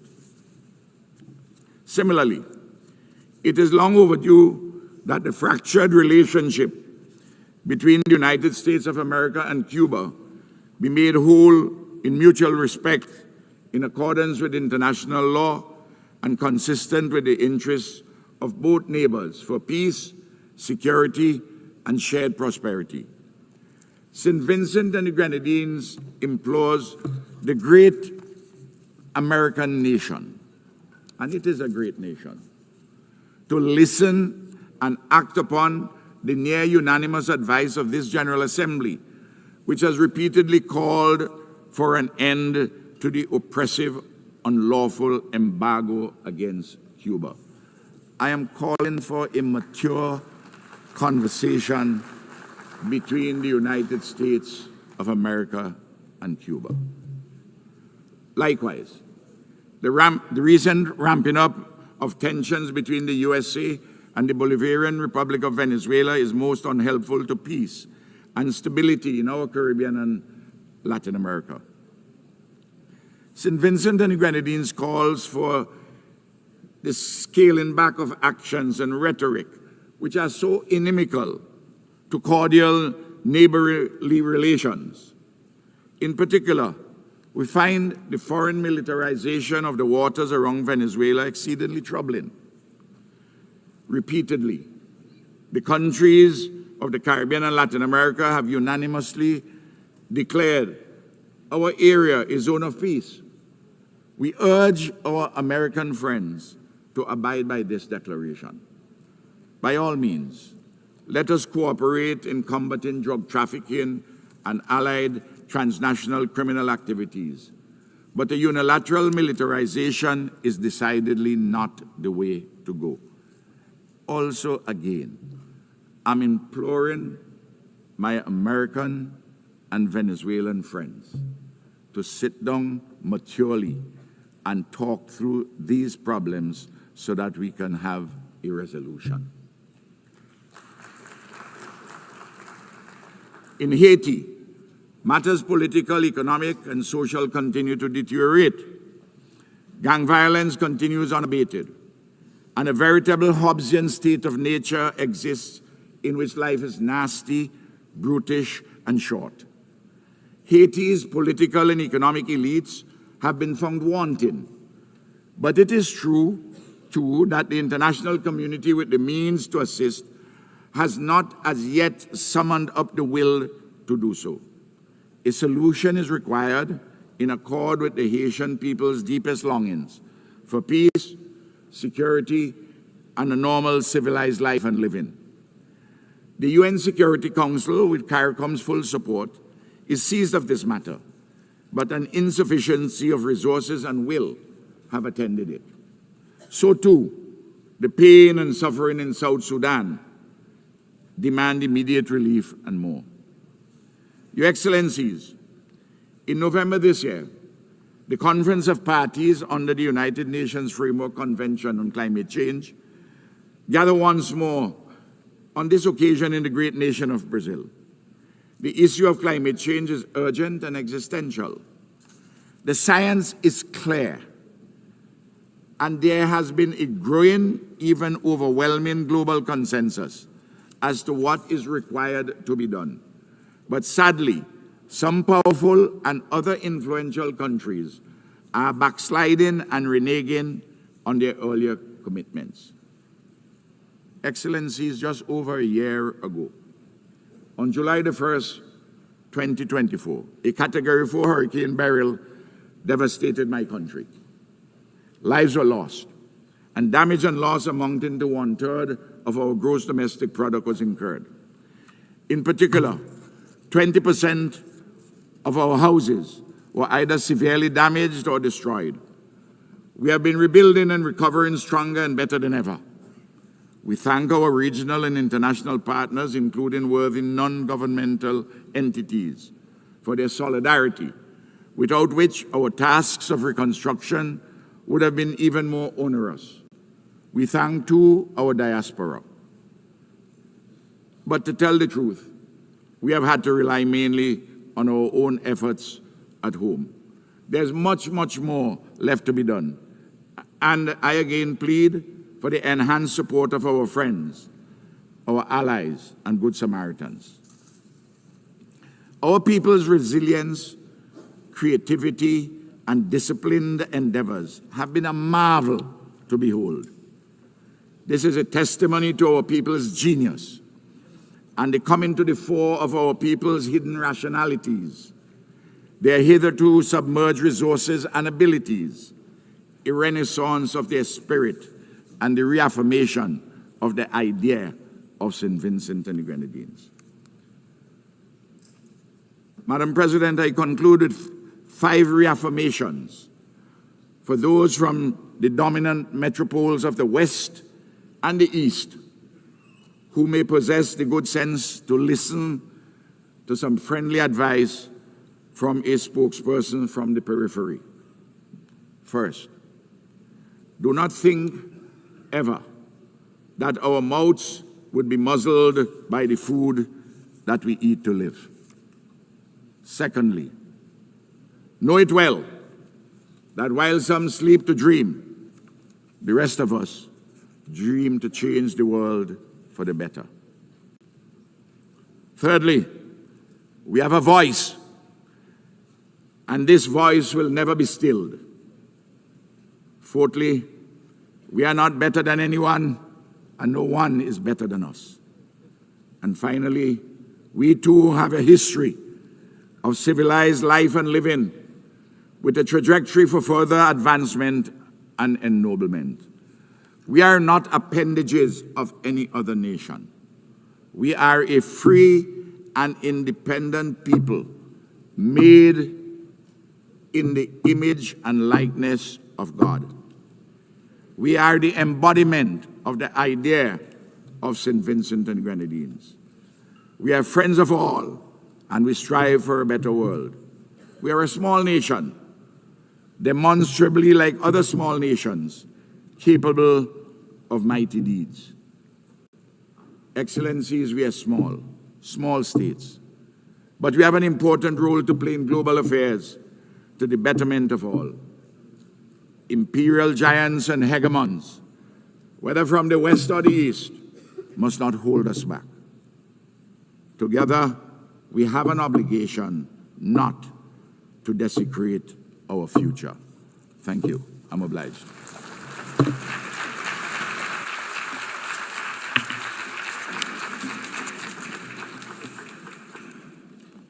On behalf of the Assembly, I wish to thank the Prime Minister and Minister for National Security, Legal Affairs and Information of St. Vincent and the Grenadines.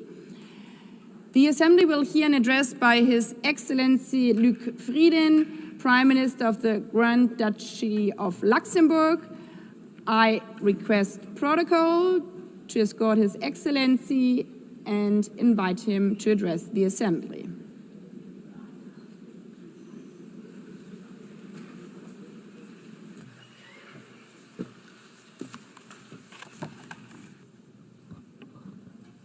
Madam President, Secretary General, the Second World War was the deadliest conflict in history.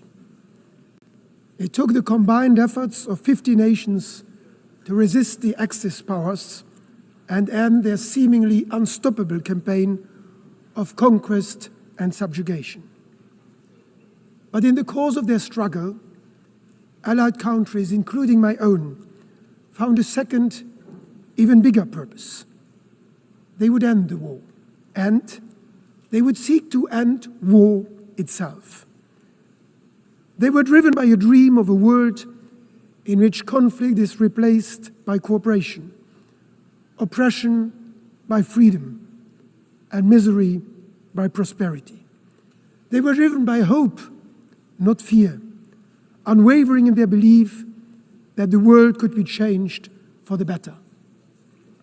A world of peace in which war would be prevented not just for their generation, but for all those to come after them.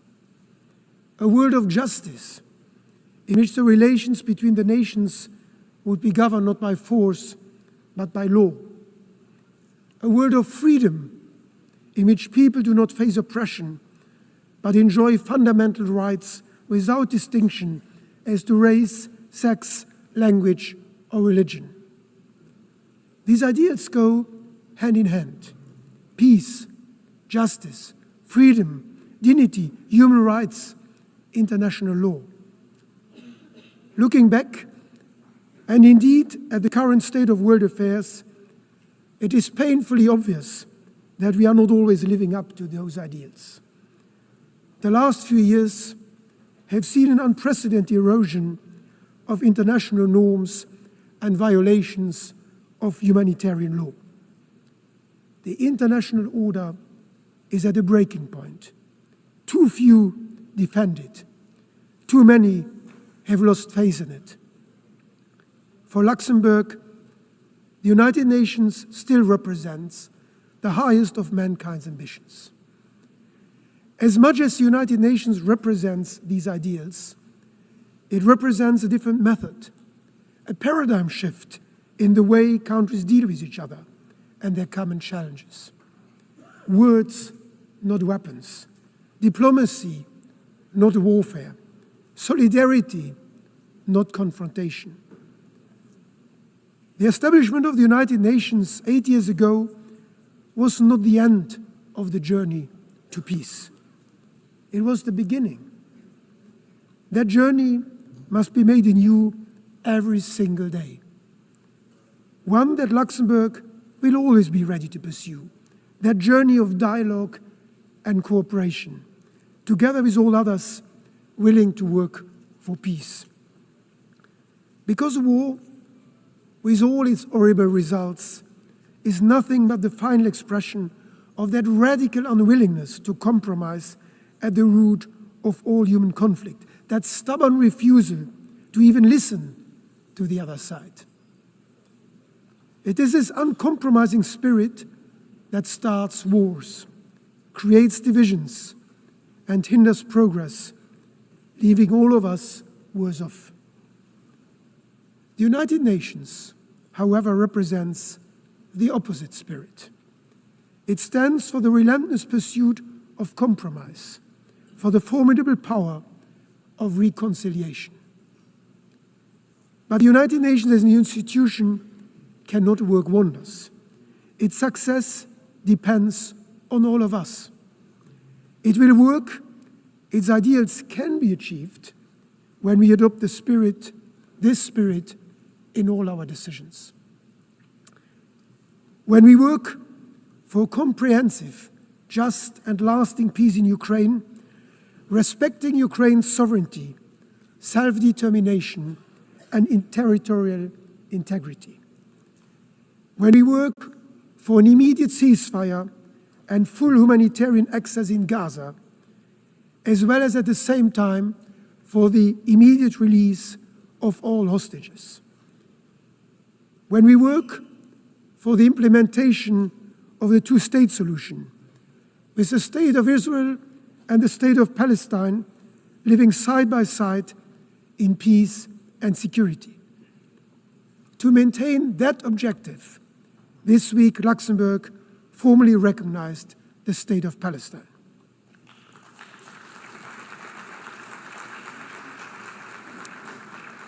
When we work to ensure equal rights, to educate all children, to eradicate hunger and disease, and to protect our cultural heritage. And when we work for United Nations that is fit for purpose, with a more effective and more representative governance, and with the necessary resources to keep pushing us towards our ideals. Luxembourg will be a reliable partner in all these efforts, because we know the value of a stable, multilateral world order. We knew it 8 years ago when our predecessors signed the Charter, and we know it today as one of the largest per capita donors to official development assistance, consistently contributing 1% of our gross national income. Just this week, Luxembourg signed 4 new strategic partnership frameworks with crucial UN agencies. Because the sad lesson of history is that, in the end, when war ends and the dust settles on ruined cities and unnecessary cemeteries, that uncompromising spirit must still give way. And we must still live together. We must still talk and work with each other. We still share a common planet and a common humanity. That realization lies at the origin of this great institution, giving those who lost the war the opportunity of a new start was one of the most far-sighted, even if the least intuitive decision of the 20th century.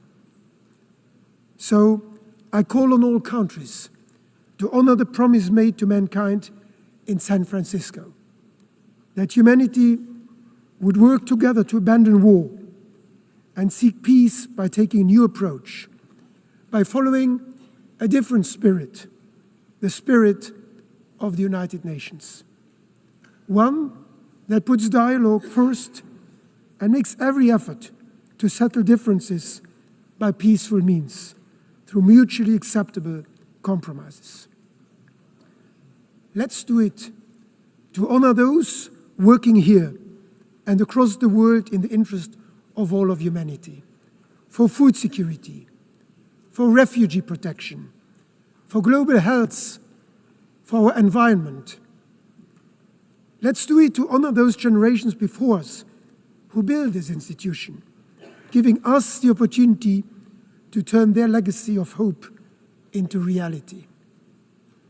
And above all, let's do it to honor the generations yet to come, who have every right to expect growing up in a world of peace, freedom, and prosperity. Let's recall this spirit today, and let's remember it every day.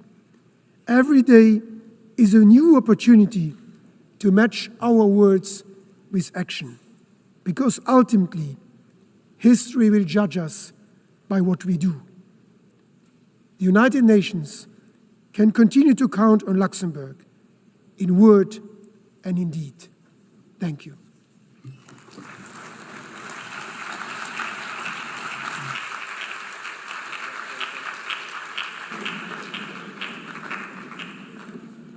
On behalf of the Assembly, I wish to thank the Prime Minister of Grand Duchy of Luxembourg. The Assembly will hear an address by His Excellency Micheál Martin, Taoiseach of Ireland. I request protocol to escort His Excellency and invite him to address the Assembly.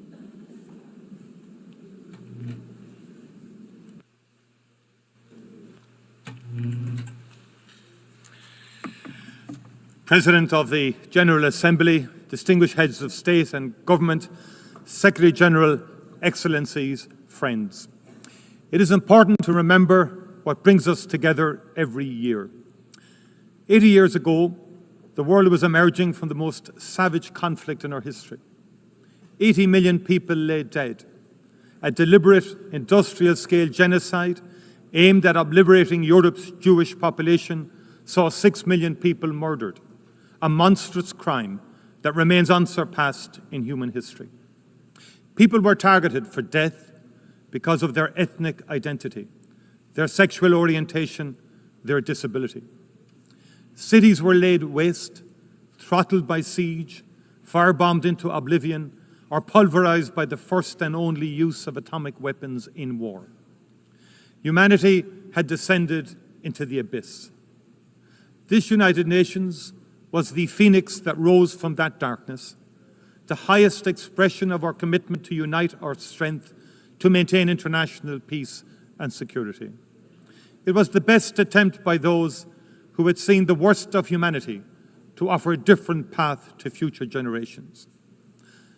Dag Hammarskjöld, UN Secretary General in the 1950s, captured the reality of that vision best when he stated, "The United Nations was not created to take mankind to heaven, but to save humanity from hell."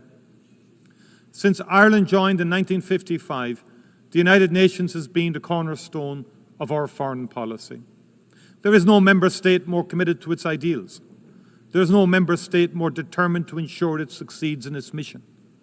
And like all member states, we depend on the UN Charter and the protections of international law for our security and well-being. At a time when the world risks slipping back into an order in which might is right and some voices count more than others, it is up to us as leaders to reassert and to insist on the primacy of international cooperation. President, the Universal Declaration of Human Rights states that the recognition of the inherent dignity and of the equal and inalienable rights of all members of the human family is the foundation of freedom, justice, and peace in the world. I am deeply concerned by the constant pushback on human rights norms that has accelerated in recent years, against women's rights and gender equality, against LGBTQ+ rights. I call out the brutal Taliban for their denial of the most fundamental rights of Afghanistan's women and girls. Ireland continues to work tirelessly to oppose all attempts to dilute existing international commitments and human rights standards. We reaffirm our commitment to honour and comply with the universal nature and the individuality of human rights. To demonstrate that commitment, we will run for a seat on the Human Rights Council from 2027 to 2029. President, conflict is always and everywhere a sign of human failure. Conflict destroys lives. It devastates economic development. It leaves scars and divisions that take generations to heal. We in Ireland know that from experience. On Friday of last week, the Irish and British governments agreed a new framework for addressing the legacy of the conflict in Northern Ireland.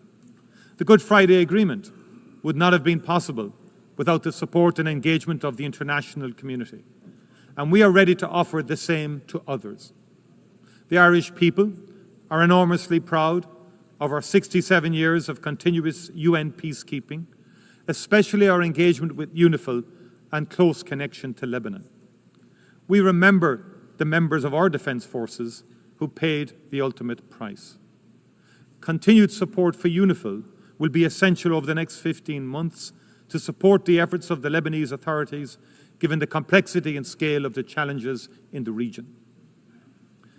President, in Sudan, a grave humanitarian catastrophe is unfolding. It is more than 2 years since war broke out, and it has unleashed the most unimaginable human suffering on the civilian population. More than 150,000 people are already dead. 12 million people displaced. Vicious sexual violence against women and children. Famine declared throughout the country. The world has failed Sudan. To our collective shame, we have not given this most destructive of wars the same focus and attention as conflict in other parts of the world. But a child in Sudan has the same value, the same right to life and a peaceful childhood as a child born anywhere else in the world. The conflict in Sudan is a human catastrophe that risks wider stability in the region. It must be stopped. And Ireland fully supports the work of the Secretary-General's personal envoy for Sudan, Madame Ramtane Lama Madama, to achieve a negotiated ceasefire, an immediate humanitarian response, and a durable peace. The perpetrators of war crimes in Sudan must be held to account. The jurisdiction of the International Criminal Court should be extended to all of Sudan. 80 years ago, Europe had more reason than most to say never again. Yet today, brutal and bloody war has returned to European soil. In February 2022, Russia, a founding member of the United Nations and a permanent member of its Security Council, launched a full-scale illegal invasion of Ukraine in defiance of international law, in defiance of the UN Charter. It has prosecuted the war with a willful and reckless indifference to its human consequences. Tens of thousands of Ukrainians have been killed and maimed. Millions have been forced to flee their homeland. Millions more internally displaced. Russia has deliberately and cynically targeted civilians and civilian infrastructure. It has caused immense environmental devastation. Cities such as Mariupol, Kharkiv, and Bakhmut have been bombed to rubble. Prisoners have been mistreated, children abducted. President Putin has thumbed his nose at every attempt to bring about a ceasefire and negotiations, including those led by President Trump. There are no signs whatsoever that he is ready for peace. He has refused to meet President Zelensky. He has again intensified Russia's attacks on civilians and civilian infrastructure in Ukraine. He has sought to test the resolve of Ukraine's neighbours, sending drones into Polish and Romanian airspace. He should know that it will not work. He should appreciate how strong the people of Ukraine are and how unbreakable their resolve to defend their country and its independence. And those of us proud to be part of the coalition of the willing in support of Ukraine will stand with them, shoulder to shoulder, for as long as it takes. If Russia chooses not to come to the table, the world must increase economic and political pressure on it until it does. With our European Union and international partners, we will strengthen and tighten our sanctions. And we will also work to increase support for Ukraine. We will put in place the security guarantees that Ukraine needs to underpin any future peace agreement.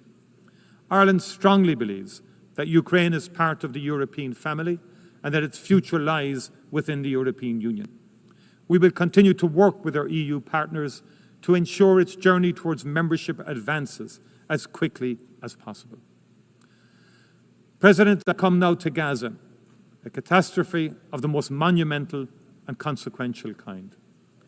It is not possible to describe the scale of the physical and psychological suffering endured by the Palestinian people for 2 long and brutal years. Ireland stands in full solidarity with them.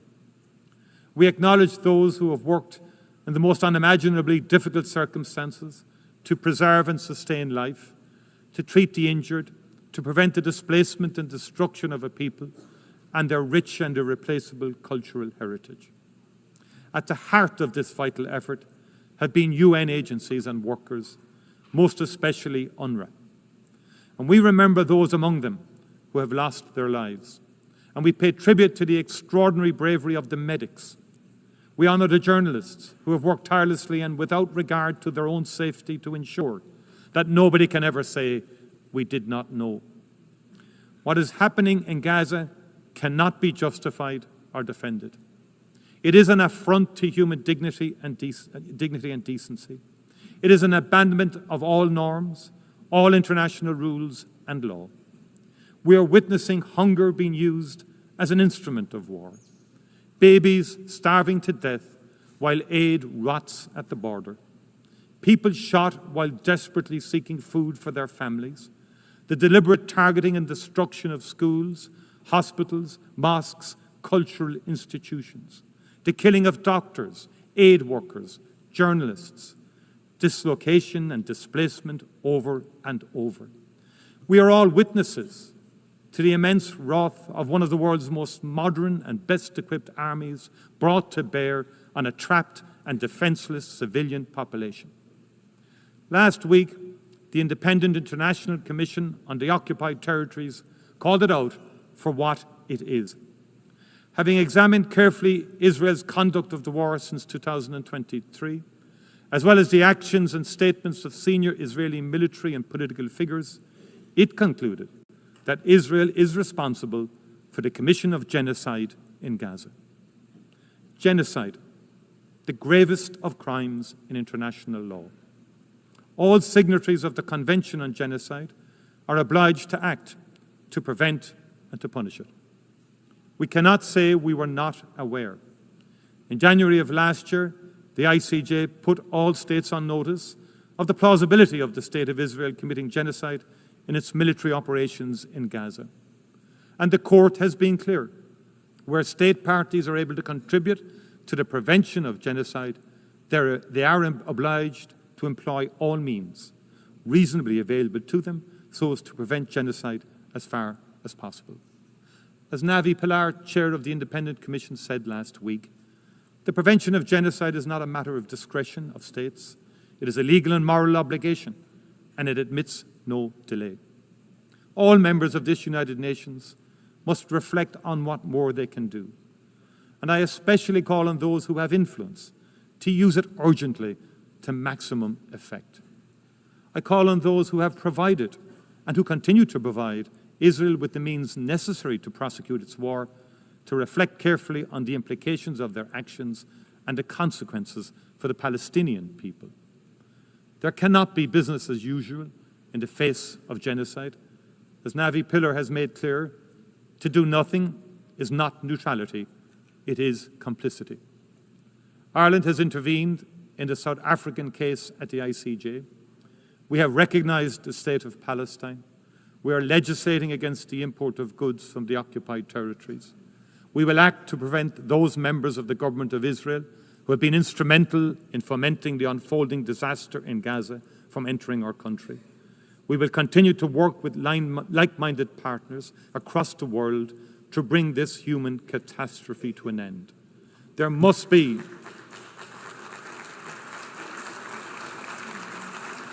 an immediate ceasefire, the release of all remaining hostages, and unimpeded access for humanitarian and aid workers to Gaza. Those responsible for war crimes must be held accountable. There can be no impunity. We also need to hold to account those responsible for the attack on Israel of the 7th of October 2023. That too was a monstrous war crime. I appreciate the profound and continuing impact the trauma has had on the people of Israel. Hamas, not the Palestinian people, were responsible. Hamas must answer for its crimes. Hamas can have no role in the future governance in Palestine. But no crime, however heinous, can justify genocide. We also need to recognize the crimes being perpetrated in the West Bank. The scale and pace of appropriation of Palestinian land by illegal Israeli settlers. The open backing this receives from the Israeli government. The harassment, imprisonment and abuse of the Palestinian population. The withholding of tax revenues from the Palestinian Authority. It must not be allowed to continue. In its advisory opinion published in July 2024, the ICJ was clear that all states are under an obligation not to recognize as legal the situation arising from the unlawful presence of the State of Israel in the occupied Palestinian territory and not to render aid or assistance in maintaining the Palestinian territory. The world knows what drives this illegal activity is a determination to render the possibility of a two-state solution impossible. It must not succeed. A two-state solution remains the only prospect for a peaceful future in which the people of Israel and the people of Palestine can live in peace and security side by side. I welcome the decision to recognize the state of Palestine taken by France, Belgium, Luxembourg, the United Kingdom, Canada, Australia, and others. I commend France and Saudi Arabia for the leadership they are providing in working towards a political process that can deliver a just, lasting peace and security in the region. They have my full support. President, as it marks its 80th anniversary, the United Nations has never been more necessary.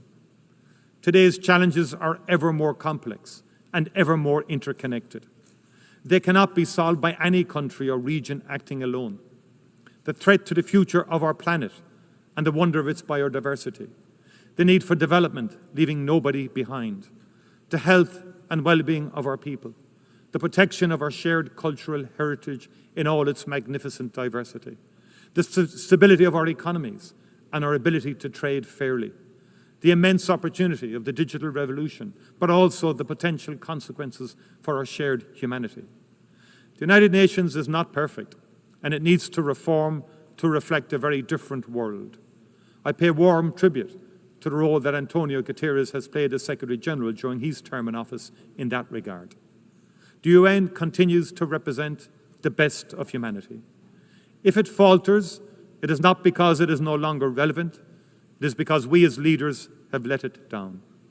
Let this be remembered as a time when we reaffirmed our commitment to multilateralism, to the rule of law, to a reformed United Nations fit for purpose and for the future. As we did in the Charter, let us seek to save this and future generations from war. Let us reaffirm our faith in fundamental human rights, the dignity and worth of each human person. Let us work to establish conditions in which justice and respect for international law can be maintained. And as we pledged in the Charter, let us never cease to promote social progress and better standards of life for all in ever larger freedom. Thank you very, very much indeed. Thank you.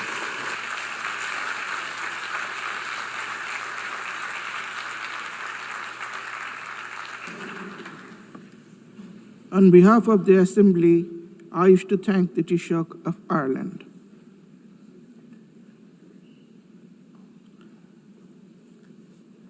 The Assembly will now hear an address by His Excellency Muhammad Yunus, Chief Advisor of the Interim Government of the People's Republic of Bangladesh.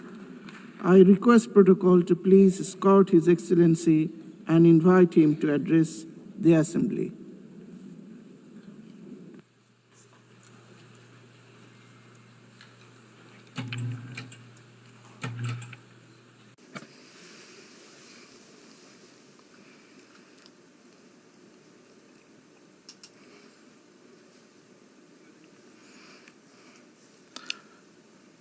Assalamu alaikum wa rahmatullahi wa barakatuhu.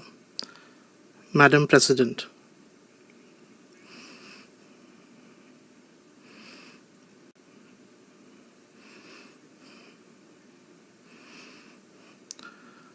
I congratulate all member states on the 80th anniversary of the UN Charter.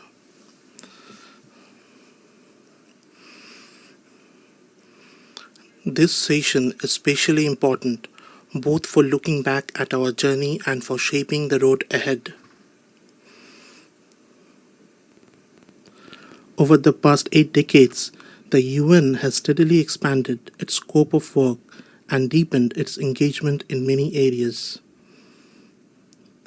It has played an indispensable role in advancing peace and security, in promoting human rights, in improving lives across the world, and in upholding justice, fairness, and equality. Because of the UN, today more than 130 million vulnerable people in 120 countries receive urgent food and humanitarian support. Nearly 45% of the world's children are immunized through its efforts. Its agencies stand by those in distress, delivering food, clean water, sanitation, vaccines, and other life-saving services in every corner of the world.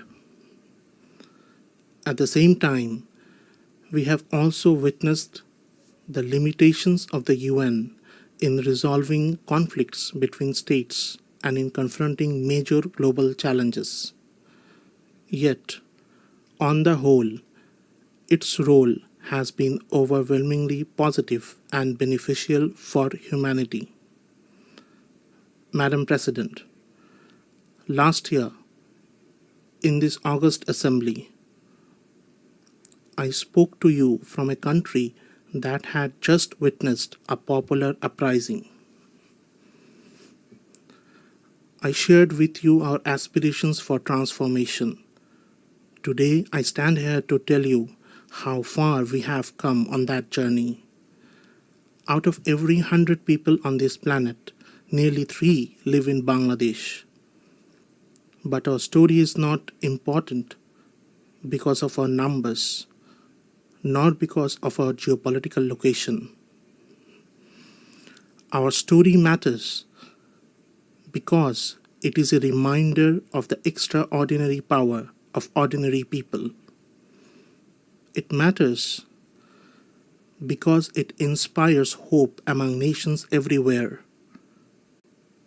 that no matter how deep the crisis, no matter how impossible the solution may seem, the path to renewal is never lost. Madam President, Bangladesh was born in 1971 through a bloody struggle for equality, for human dignity, and for social justice. Yet the very rights for which we shed blood so much, the very freedoms for which we sacrificed so much, have been denied again and again over the past 5 decades. Time and again, spearheaded by our youth, the people of Bangladesh have risen, endured sacrifice, and reclaimed those rights. This year, we mark the first anniversary of the July uprising. It was our youth who stood up. It was our youth who defeated tyranny. And it was our youth who opened the path to a new journey of building a just and equal society. The responsibility to carry that vision forward was placed on my shoulders and those of my colleagues.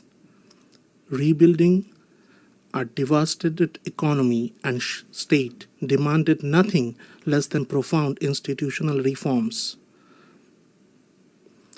We could have chosen the easy path, reforms imposed by executive order. But we chose the hard path, reforms built through inclusion and sustained through consensus. We chose the path that endures. Our goal is clear: to create a democratic order where power is balanced, where no autocrat can ever return, where no elected leader can destroy democracy, and where those who are meant to protect the people can never again prey upon them. To realize this vision, we established 11 independent commissions on governance, judiciary, elections, public administration, law enforcement, anti-corruption, women's rights, and other vital areas. These commissions consulted citizens, studied deeply, and produced detailed proposals for reform. To anchor these reforms in permanence, we created a National Consensus Commission, which brought together more than 30 political parties and coalitions. Its aim was simple yet historic: to forge a collective pledge that transcends party line. That effort succeeded. On the first anniversary of July uprising, we stood together on one stage and announced the July Declaration, a time-bound commitment to reform. That commitment means that no matter who wins the next election, the reform process will not stop, will not reverse, and will not be undone. Now, as we prepare for next elections in February next year, we remain steadfast in carrying forward reforms that place citizens at the center. Our focus is unchanging: transparency, accountability, and the rule of law. Madam President, within weeks of assuming office last year, I invited the UN High Commissioner for Human Rights to Bangladesh.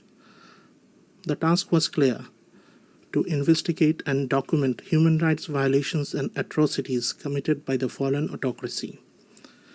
Their team carried out field investigations and submitted a detailed report. Along with their findings, they made important recommendations to ensure that such crimes are never repeated. We have incorporated those recommendations into our national reform process. Even before the last General Assembly session, Bangladesh acceded to the International Convention for Protection of All Persons from Enforced Disappearance. We are now drafting necessary legislation to give full effect to its provisions at the national level. This year, we joined the optional protocol to Convention Against Torture, and we are working to establish an independent national mechanism to prevent torture in line with its requirements. To strengthen our transformation from a repressive authoritarian system into a democratic order that protects human rights, we have also authorized a 3-year mission of the Office of the High Commissioner for Human Rights in Bangladesh. This mission has already begun its work, providing technical support to help us build strong and lasting safeguards. All these steps and commitments reflect the aspirations of our people, and those aspirations are clear: to build a democratic, inclusive, and pluralistic society. Madam President, at the heart of our development strategy lie 3 guiding principles: good governance, social inclusion, and sustainable development. From the bitter lessons of the past decade and a half, we know this truth. Without accountability, development is temporary. Without accountability, development is fragile. Infrastructure projects driven by corruption and narrow political interests not only burden the economy, they fail to serve the people. When we assumed responsibility, we uncovered the vast scale of corruption and theft of public resources and the severe economic vulnerability it had created. We are determined to put an end to this so that development is never again used as an excuse to plunder the wealth of the people. To stabilize the fragile economy, we have taken difficult but necessary reform decisions. Among the most important reform is the revenue collection system. For the first time, legislation has been enacted to separate policy-making body from the implementing authority. This ensures transparency and accountability, and it will expand our revenue base. These measures are fully aligned with the severe commitment adopted at the recent FFD4 conference. Just as Bangladesh is striving to implement reforms in line with the severe commitment, we hope that the developed world will also honor their responsibilities under that collective pledge. We also believe that reform of decision-making and governance in global financial institutions is urgently needed.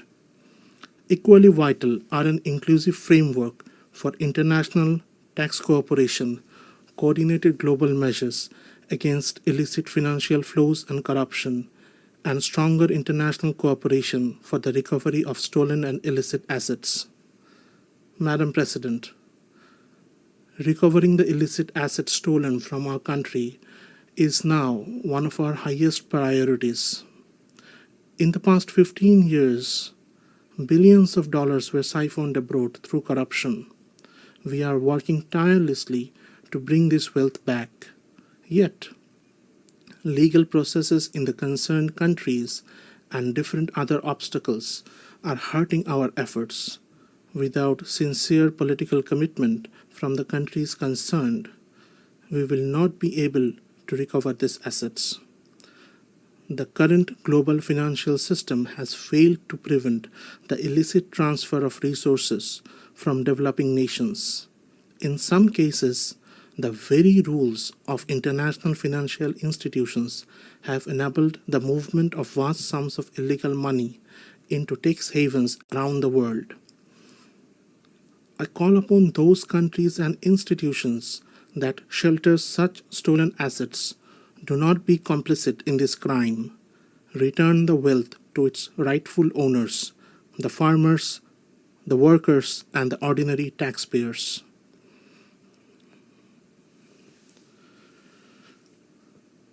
I propose the adoption and enforcement of strong international regulations to prevent the plunder of resources from developing countries and to ensure their return when stolen. Madam President, alongside historic reforms in revenue, we have introduced a market-based exchange rate, brought discipline and stability to the banking sector through asset quality reviews, a new bank resolution ordinance, and a forthcoming deposit protection ordinance. We have modernized capital market oversight with a reformed task force and a strengthened investigative system. In public procurement, e-tendering is now mandatory and conflicts of interest must be disclosed. A new public accounts audit ordinance has reinforced accountability. Our aim is not only financial stability, but also an investment-friendly environment. The Bangladesh single window now integrates 19 agencies to simplify customs procedures. Specialized commercial courts have been established to expedite dispute resolution. The Investment Development Authority has set up a coordination committee to ensure smooth, one-stop services, bringing regulators under one roof and easing visa and work permit processes. An FDI heat map and a National Semiconductor Task Force now provide transparent information on high-potential sectors. Trade logistics are also improving. Year on year, container handling at Chattogram Port grew by 27.6% in August, a striking sign of new efficiency. These initiatives strengthen economic governance and make investment safer. Bangladesh is now entering a new phase of sustainable and inclusive growth. This progress would not have been possible without the extraordinary contribution of our migrant workers. Month after month, they send record remittances home through their hard work abroad. Their contribution is not only vital for Bangladesh, it is equally valuable for host countries, where they provide essential services in high demand. Migration is therefore mutually beneficial, good for us, good for them. We are also advancing human labor rights reforms beneficial, good for us, good for them. We are also advancing human labor rights reforms in line with our commitments. A committee has already been formed to implement the recommendations of the Independent Labor Reform Commission. Amendments to the Bangladesh Labour Act are at the final stage, including easier trade union registration, longer maternity leave, and expanded social protection for workers in both formal and informal sectors. Online trade union registration has been introduced, and further simplification is under review. As a sign of our commitment to workers' rights, we have also signed the Charter of the OIC Labour Center. For these reasons, we strongly support safe, orderly, and regular migration. We call upon all countries that receive migrant workers to ensure empathy and protection for them. While developed nations struggle with aging populations, Bangladesh is blessed. More than 60% of our people are under the age of 35. If migration pathways are opened, it will be mutually beneficial. By harnessing the strength of our youth, we can help meet labor needs in developed countries while creating opportunities for our own people. Madam President, the young generation of Bangladesh has already shown that they are the driving force of social change. We are investing in their skills in information technology, artificial intelligence, renewable energy, and green innovation. Our goal is clear: to shape every young person not only as a job seeker but also as a job creator. To this end, in partnership with the UN, we are launching a permanent platform to connect young people at the grassroots with senior policymakers of the government. Across the country, consultations have already begun. Today's youth want to be directly connected to their representatives from the local to the national level through online and offline forums, surveys, and campaigns. They demand greater opportunities for leadership, skills development, and digital literacy. They call for accountability in this process with regular progress reports and continuous dialogue. Above all, they insist that the process be inclusive with equal space for women, minorities, persons with disabilities, and marginalized groups. This year is especially significant for youth policy as we celebrate the 30th anniversary of the World Programme of Action for Youth. It is not only a moment to address the challenges of today's young people, but also to anticipate the crisis they will face tomorrow and to begin shaping the solutions. In this fast-changing technological era, one of our deepest concerns is the widening digital divide facing youth in developing world. Quantum computing, artificial intelligence, large language models, modern communication systems, these must not be biased, and their benefits must be shared fairly with all. If not, we risk creating an entire generation who will see themselves as excluded, marginalized, and treated unjustly. Such a generation will be vulnerable to every harmful temptation. We believe that to shield young people from this risk and to spread the benefits of technology to all, technological innovation alone is not enough.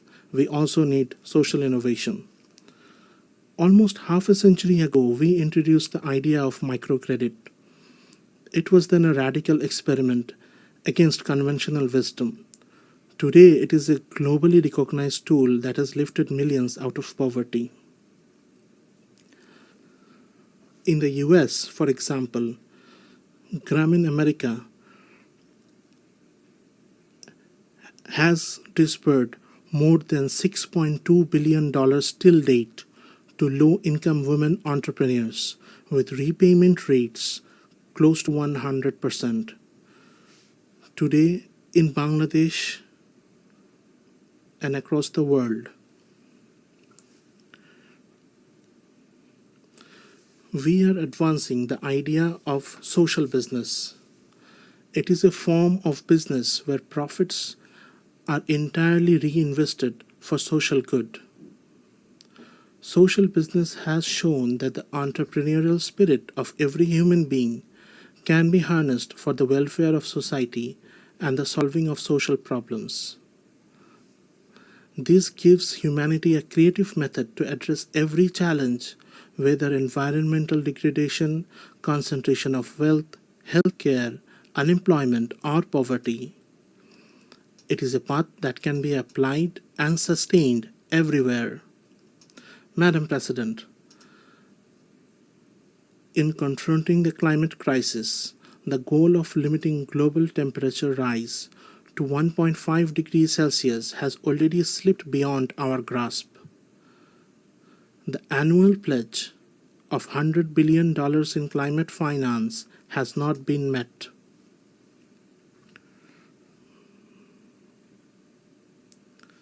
Worse still, the small sums that are dispersed are often shown on paper as many times larger than what they really are. This is unacceptable. For the sake of our children's future, we must act now. The Loss and Damage Fund must be made fully operational. Efforts to mitigate climate change must be intensified, but adaptation must be given equal priority. And adaptation must be locally determined, locally led, and locally managed. Bangladesh has already embraced locally led adaptation as a guiding principle. At the upcoming COP30 conference, we will announce our third nationally determined contributions, which will include both mitigation targets and adaptation actions, with special emphasis on protecting mangrove forests and restoring wetlands. At the same time, we expect the global community, particularly the high-emitting countries, to meet their responsibilities with sincerity. Madam President, another great challenge of our time is the rise of protectionism in global trade. In our own lifetimes, we have seen how trade and globalization lifted almost 1 billion people out of poverty in just 3 decades. If we now turn back, our children will lose that opportunity. It is undeniable that in trade, every nation's sovereign interests must be safeguarded, and no country should be forced to bear burdens beyond its capacity. But for the sake of global peace and prosperity, there is no alternative to open, fair, and rules-based trade. We must also expand the role of social business in global trade. A growing share of development assistance must be directed towards spreading social business worldwide.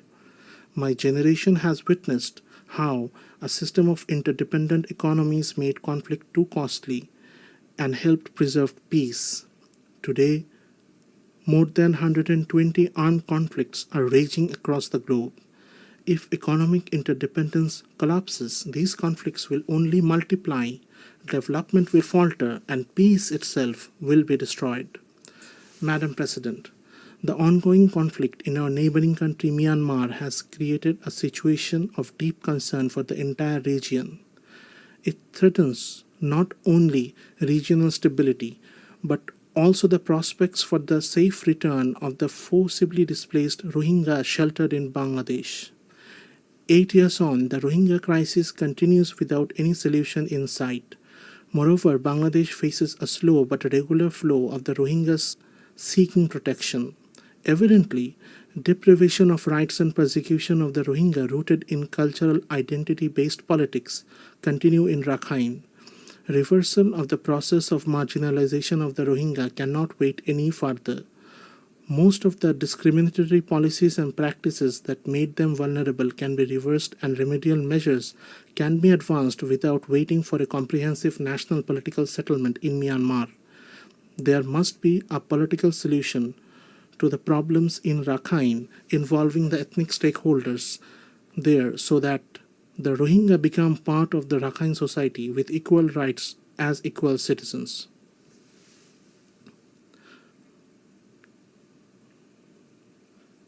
Towards this end, a sustainable repatriation in safety and security must lead the process for restoration of their rights and their ultimate reintegration with dignity.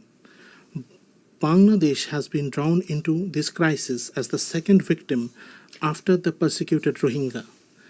Yet, we must remember that the Rohingya crisis is not a bilateral issue with Myanmar. Bangladesh has been realizing its part of obligation as a responsible neighbor and a committed member of the international community. But our collective goal of maintaining a minimum standard of living in the camps face a situation of potential collapse given the funding crunch. The World Food Programme warns of a critical funding shortfall for its emergency response. Without urgent new funding, monthly ration may have to be halved to a paltry $6 per person, pushing the Rohingya deeper into hunger, accentuating their malnutrition, and forcing them to resort to desperate measures. Further cuts will no doubt intensify protection and security risks transcending much beyond the camps. Hence, I call upon existing donors and to come forward with enhanced contribution and potential donors to make announcements of generous contribution to prevent this catastrophic situation. The international community, beyond new and enhanced funding for humanitarian assistance, must apply pressure on Myanmar or the non-state actor in Rakhine to bring positive changes there and to seek political solutions urgently. The neighboring countries must assume their responsibilities. Bangladesh will remain available for any assistance or contribution needed towards stabilization of Rakhine that the international community collectively agrees. Bangladesh expects that the upcoming high-level conference on 30 September will galvanize global resolve and generate concrete international support for the Rohingya, with the topmost priority of diversified and additional funding. Parallelly, it must agree on a process with time-bound deliverables as part of a globally accepted roadmap towards seeking permanent solutions to the Rohingya crisis. Madam President, this year, conflicts have scarred almost every corner of the globe, in Europe, in South Asia, and in the Middle East. We live in the most densely populated region of the world. Nowhere else do so many nuclear-armed states exist in such close proximity.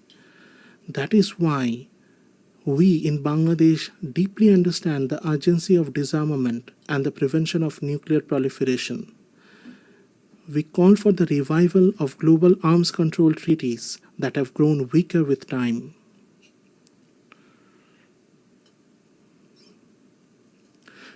We renew our call for the establishment of nuclear weapon-free zones, particularly in the Middle East and South Asia. At the same time, we reaffirm the right of every nation to use nuclear energy peacefully with full transparency. As a responsible nation, even before commissioning our first nuclear power plant, Bangladesh this year acceded to the Joint Convention on the Safety of Spent Fuel Management and on the Safety of Radioactive Waste Management under the IAEA. By doing so, we reaffirm our commitment to the highest standards of nuclear safety and transparency. Madam President, I have always spoken the language of hope. I have never believed in frightening people into action, but today I must depart from that habit, for the truth before us is frightening. I must warn, extreme nationalism, geopolitics that thrive on suffering of others, and indifference to human pain are destroying the progress humanity has built through decades of struggle. Nowhere is this tragedy more visible than in Gaza.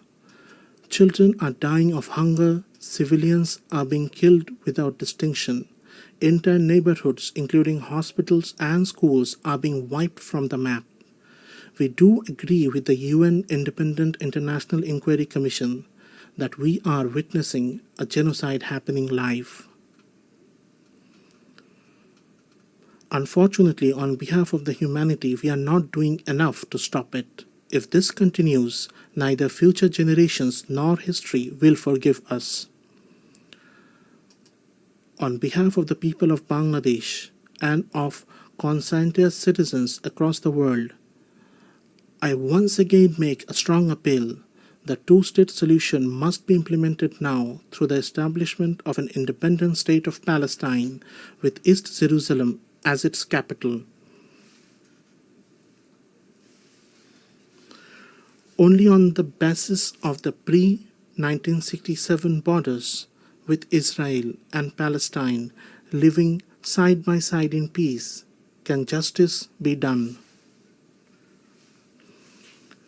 Madam President, in Bangladesh, we believe that we must build a culture of peace, one that rests on the values of tolerance, non-violence, dialogue, and cooperation at every level of society.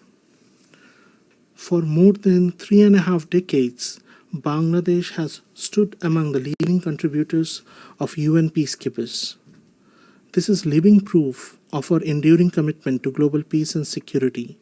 Even today, nearly 6,000 Bangladeshi peacekeepers are serving in some of the world's most volatile regions under the UN flag. And 168 of our peacekeepers have made the ultimate sacrifice in line of duty.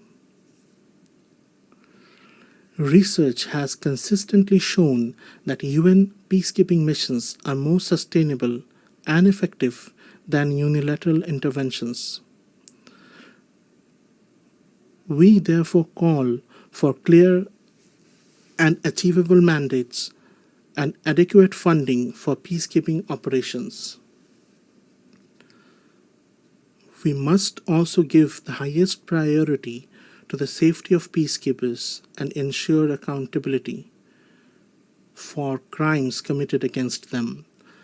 Bangladesh also actively promotes multilingualism, both at home and internationally, because we believe that linguistic and cultural diversity deepens mutual understanding. In the 21st century, there is no place for hatred, intolerance, racism, xenophobia, or Islamophobia in any society. Yet today, disinformation and hate speech have become matters of grave concern. In the aftermath of the last year's popular uprising in Bangladesh, certain vested groups deliberately spread false narratives, and such disinformation continues even now. The problem has been compounded by the deliberate use of fake news and artificial intelligence-driven deepfakes, which make the situation even more dangerous. We must work together to confront these distortions before they erode trust among people and weaken the bonds of social harmony. Madam President, one of our top priorities is the empowerment of women. In the words of our national poet Qazi Nazrul Islam, whatever in this world is great, whatever is good and everlasting, half of it has been created by women and the other half by men. In reality, in many important fields today, the contribution of women is greater than half. This month, for the first time, Bangladesh published the Unpaid Household Production Satellite Account. It shows that women perform more than 85% of unpaid care and household work, with a value equivalent to over 16% of our GDP. Despite many obstacles, our girls are succeeding everywhere, from classrooms to boardrooms, from laboratories to sports fields. Recently, our women's football team won a regional championship, qualified for the Inter-Asian competition, and inspired millions across the country.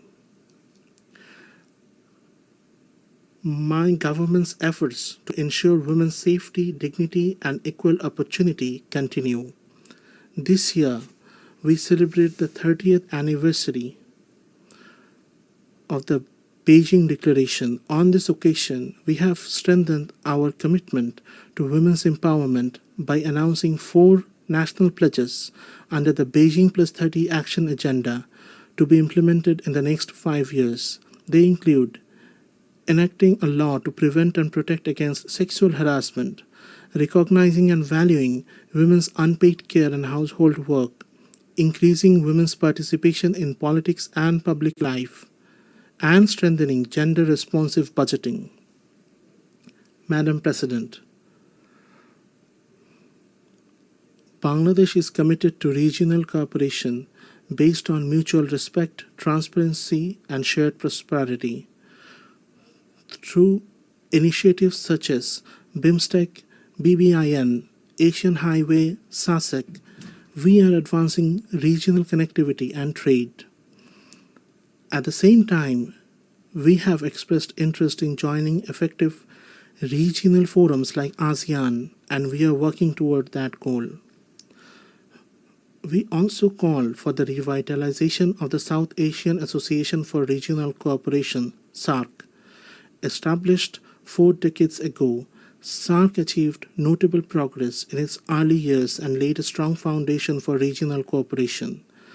Despite political deadlock, its institutional structure remains intact. We believe SAARC still holds the potential to deliver welfare to the hundreds of millions in our region, just as ASEAN has done in its own. For shared development, there is no alternative to regional cooperation among neighbors. And when it comes to the use of shared natural resources, fairness and compassion must guide us. Bangladesh is firmly committed to peaceful regional cooperation in this area. That is why, as the first country in South Asia, we have recently joined the UN Water Convention. Madam President, centuries of political exploitation, plunder of resources, and structural inequalities have created today's stark realities of uneven development. A decade ago, when we agreed on the 2030 agenda, we were filled with hope that the world would change course and move toward the right path. Yet the reality today is sobering. Progress toward the SDGs has fallen dangerously behind. The gap in development financing continues to grow, while the flow of official development assistance is shrinking. We urge donor countries to reverse this trend and to honor their commitments. We are in the process of graduating from the category of least developed countries to that of developing countries. Enhanced cooperation from the international community, in particular the relevant entities of the UN, is essential to ensure a smooth and sustainable transition. In this regard, we commend the work of OHRLLS and other relevant UN entities.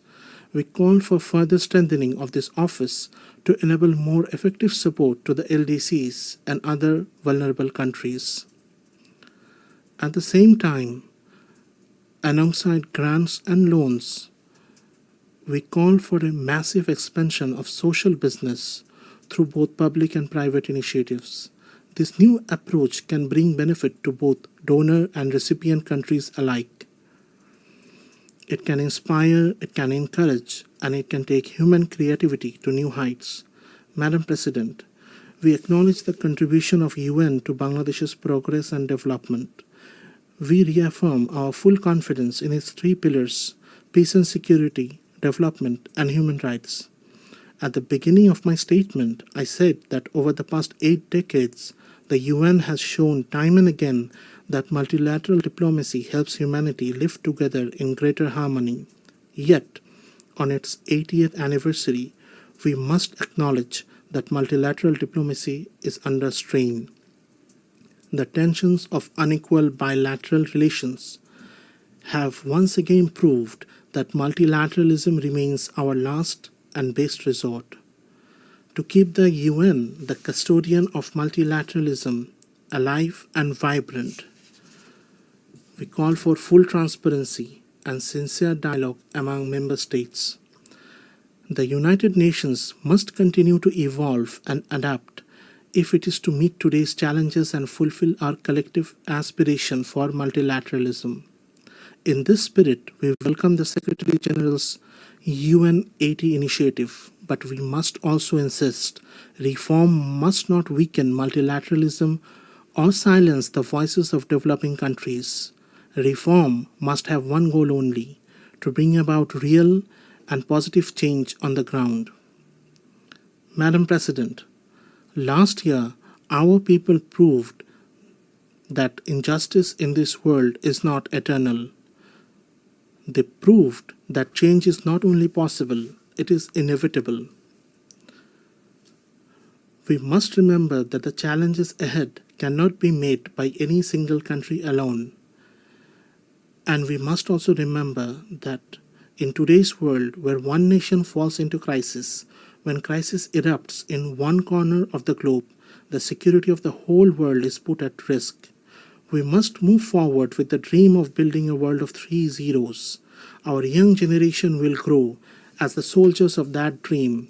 Before them will stand 3 goals: zero carbon, zero wealth concentration, and zero unemployment.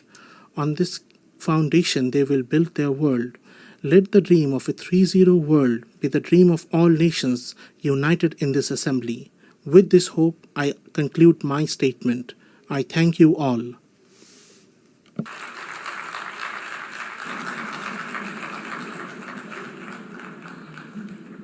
On behalf of the Assembly, I wish to thank the Chief Advisor of the Interim Government of the People's Republic of Bangladesh.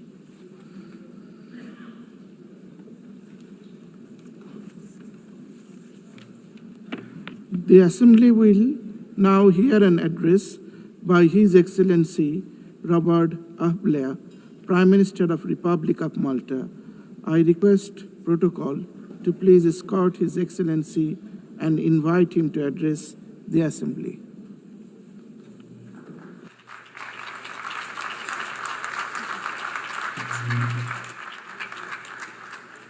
Mr. President, Excellencies, distinguished delegates, and dear friends, we are gathered here just a few weeks shy of the 80th anniversary of the foundation of this United Nations. Unfortunately, even a glance at the global headlines is enough to produce the depressing thought that perhaps it should be less of a birthday party and more of a wake-up call. But firstly and firmly, I want to reject the idea that the need for the United Nations is any less imperative today than it was 8 decades ago. Then, as now, you could be forgiven for losing hope. In 1945, at the end of that global conflict, the world seemed to be in ruins. Thankfully, in 2025, our world isn't in ruins, but too much of it is in flames. 80 years ago, the leaders owed it to the millions who had lost their lives over 6 years of slaughter to never lose hope.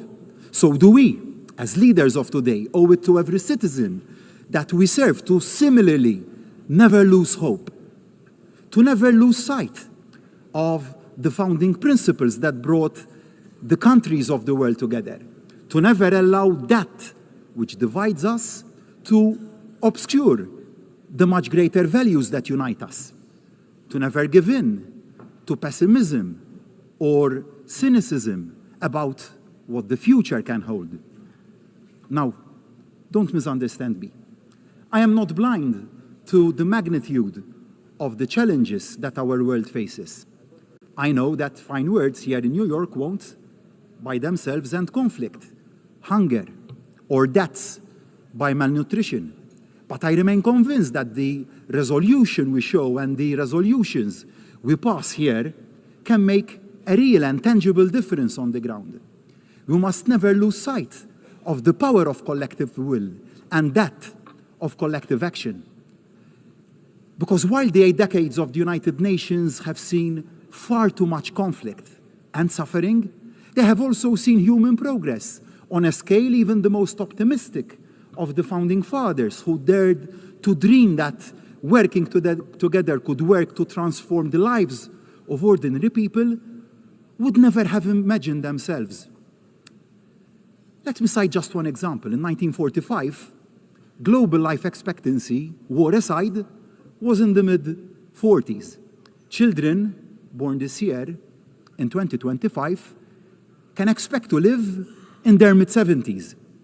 Now, that didn't happen by luck or by accident.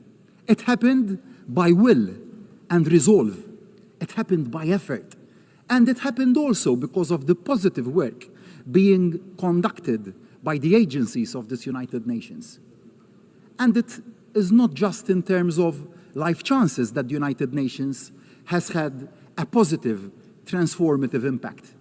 The values inscribed in the founding charter had a profound effect on the journey to self-determination of so many nations, like my own, Malta.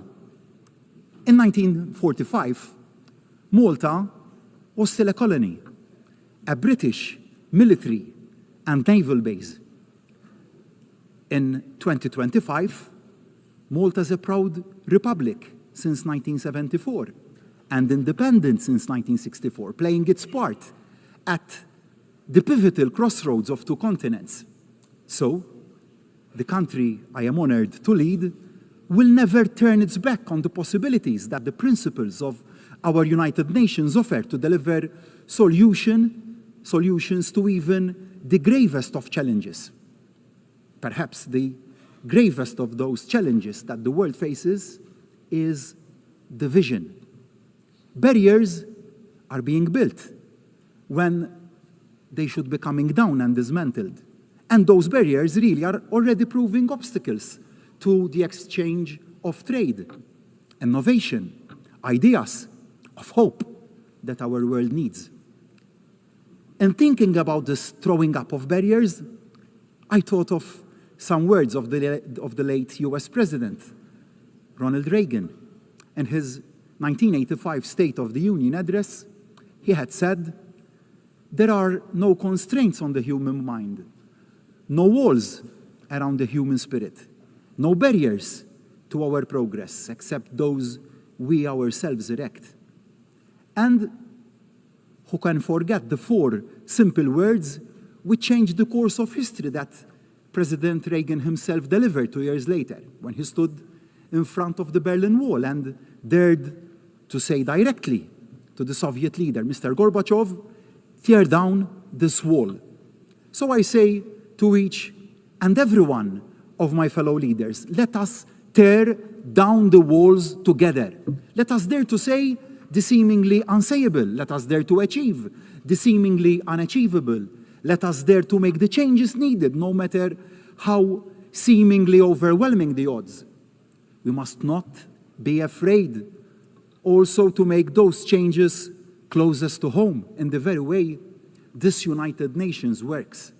The biggest threat to the future of our United Nations doesn't come from those who want to tear it down, but it comes from those who say that in the face of that pressure, we should barricade ourselves in and reject the idea of change and reforms. It comes also from those who say that to admit imperfections and weaknesses in the way that we work is to give comfort to those who decry and belittle the very idea of the United Nations. That couldn't be more wrong. What empowers the opponents is any hint of an organization with its head buried in sand. A bunker, a fortress mentality would be fatal. The status quo simply isn't an option. We need to deliver a United Nations that is smarter and, of course, fairer. And we need to accelerate the pace of change to do just that. The change has also to begin at the top.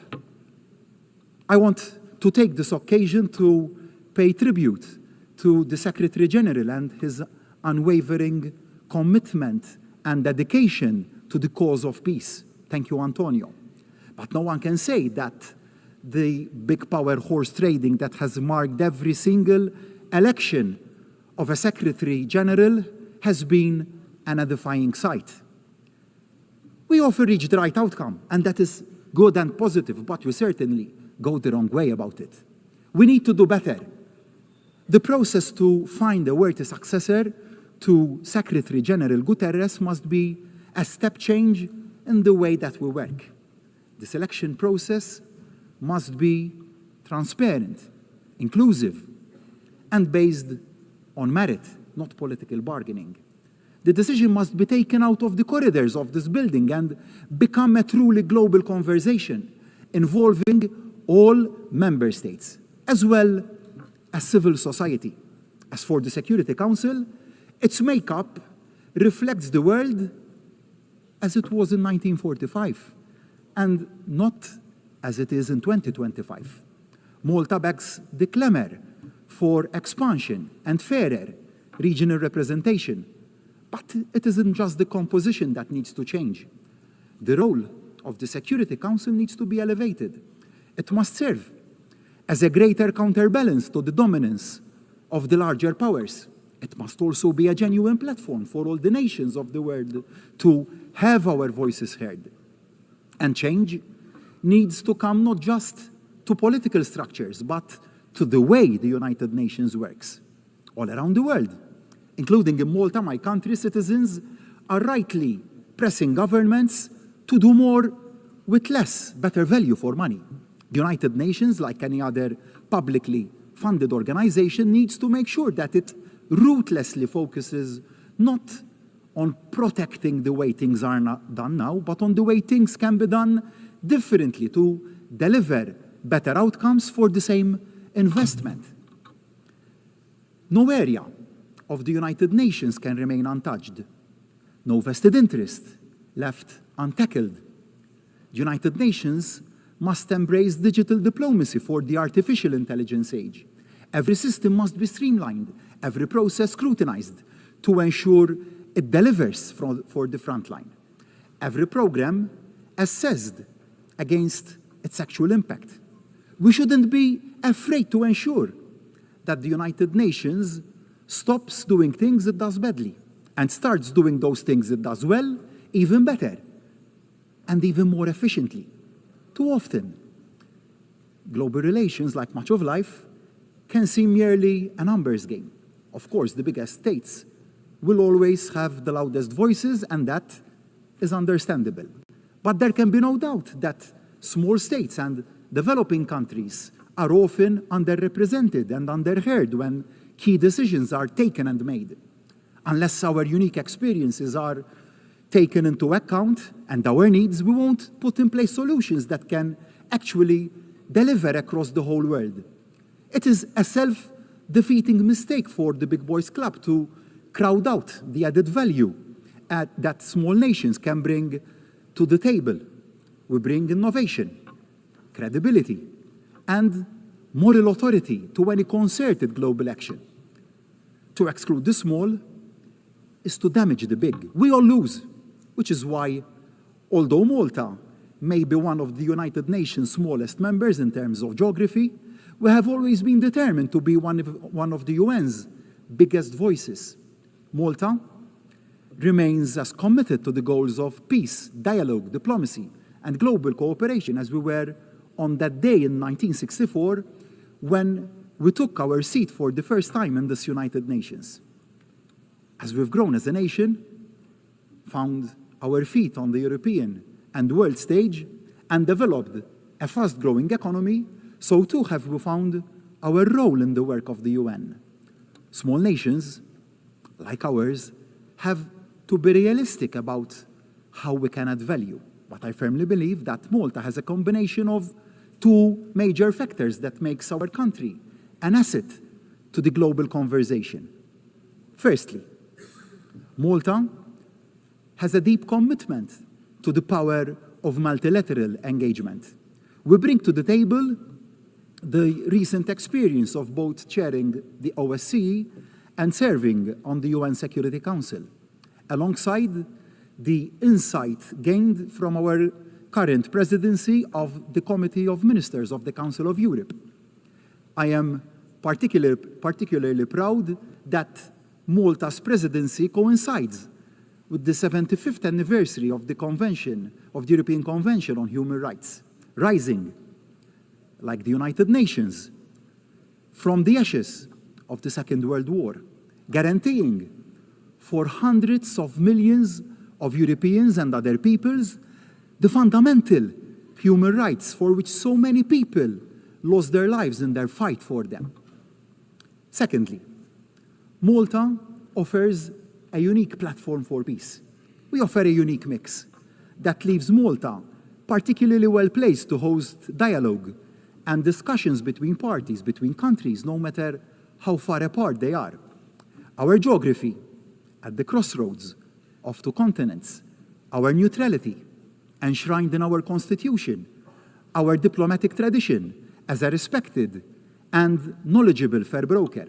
Together, they make Malta the ideal location to come together to try and find solutions to even the most intractable of disputes.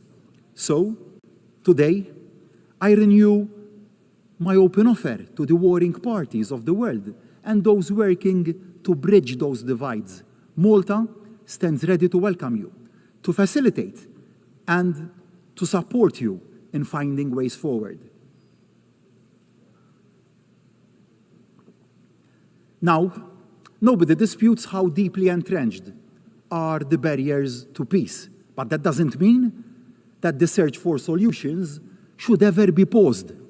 Thinking back and going back to President Reagan when he dared to call for the walls physical and political, that were dividing Europe to be torn down, many had dismissed it as an impossible dream, unrealistic, never going to happen. But it did. The seemingly intractable Cold War came to an end. As global leaders, we must equally never give up, never say peace can't be achieved, never give in to defeatism, even the most outwardly unresolvable of conflicts. Sadly, on Malta's doorsteps, two such conflicts, wars, are raging: Ukraine and Gaza. The world must not turn its back on either, or tackle them with double standards, as this would undermine our credibility and effectiveness. We must never wring our hands and consign any conflict to the too difficult to deal with pile. It is now 3.5 years since Russia's unprovoked and illegal invasion of Ukraine. Malta remains resolute now as it was then in demanding a lasting and just peace that guarantees Ukraine's sovereignty. This is the only solution which will adhere to the spirit of both the UN Charter and international law.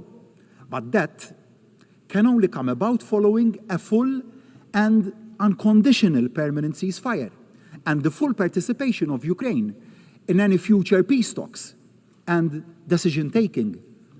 Malta stands firmly with our fellow EU members in believing that we must keep the strongest possible pressure on the Russian economy to force the Russian government to see sense and engage in genuine and constructive dialogue. Slava Ukraini. So too must there be an immediate and permanent ceasefire in Gaza. The suffering of so many thousands of innocent civilians must come to an end now. It must come to an end now. Yes, the remaining hostages must be released immediately by Hamas. International humanitarian aid must be allowed to flow in Gaza without impediment.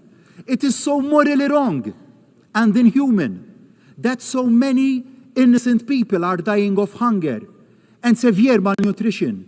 These atrocities must stop now. We cannot allow the further killing of thousands of innocent people, babies, children, youth, the elderly, and the frail to continue and turn our heads the other way because of improper considerations. We cannot remain silent. Decisive and effective action needs to be taken without any further delay. I cannot bear to see anymore the physical and psychological pain and suffering in the eyes of the young children we bring over to Malta from Gaza to give them a better future.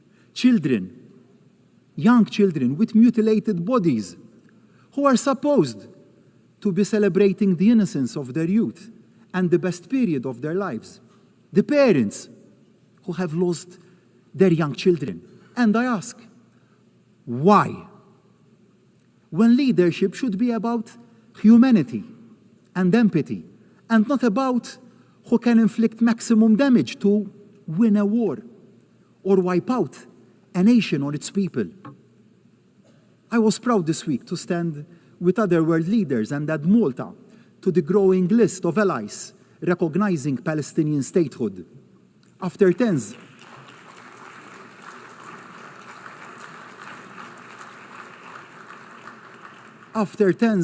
of years of discussion in Malta, we took decisive action and did the right thing to do.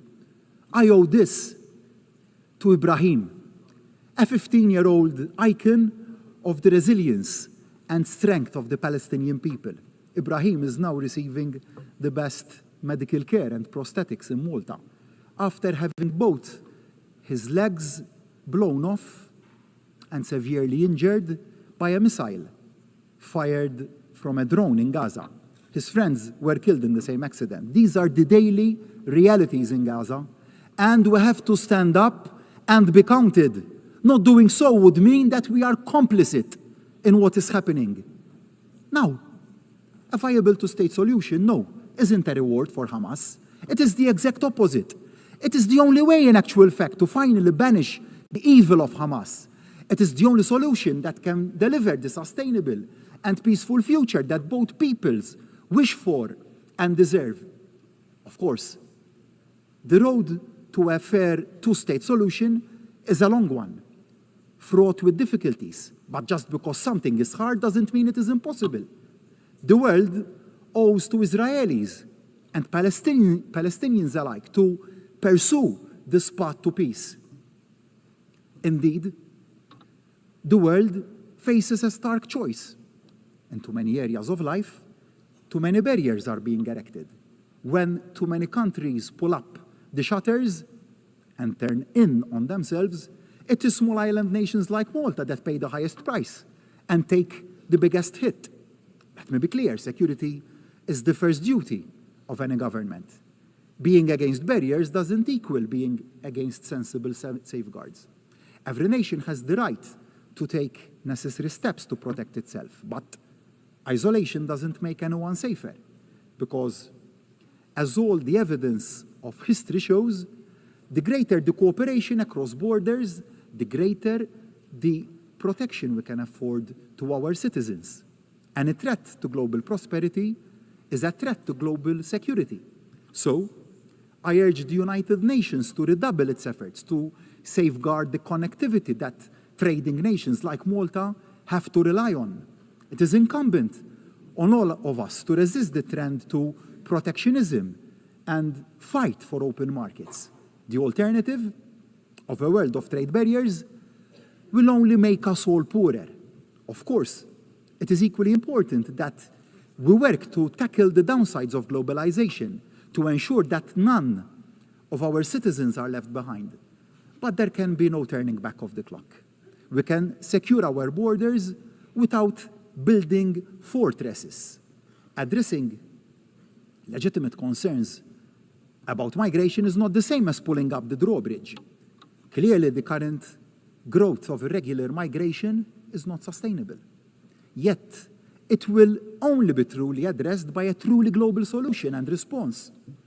A coordinated response that is both humane and sustainable, that acknowledges the fundamental truth that migration is driven by poverty and conflict, driving migrants to risk their lives at the mercy of criminal human smugglers in search of a better future for themselves and their families.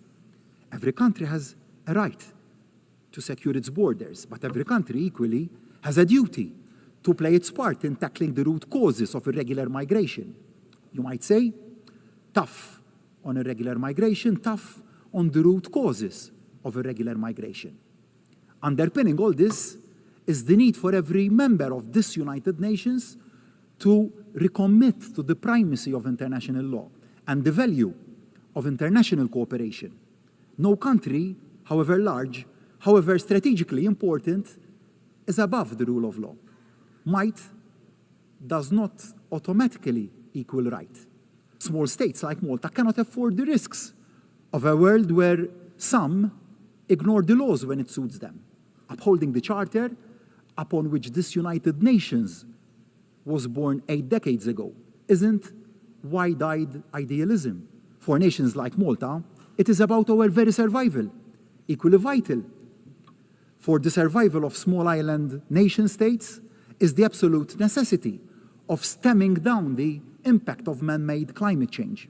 It would be too easy for a world waylaid by war to shrug its shoulders and claim it lacks the bandwidth to keep taking the actions needed to keep down the Earth's temperature.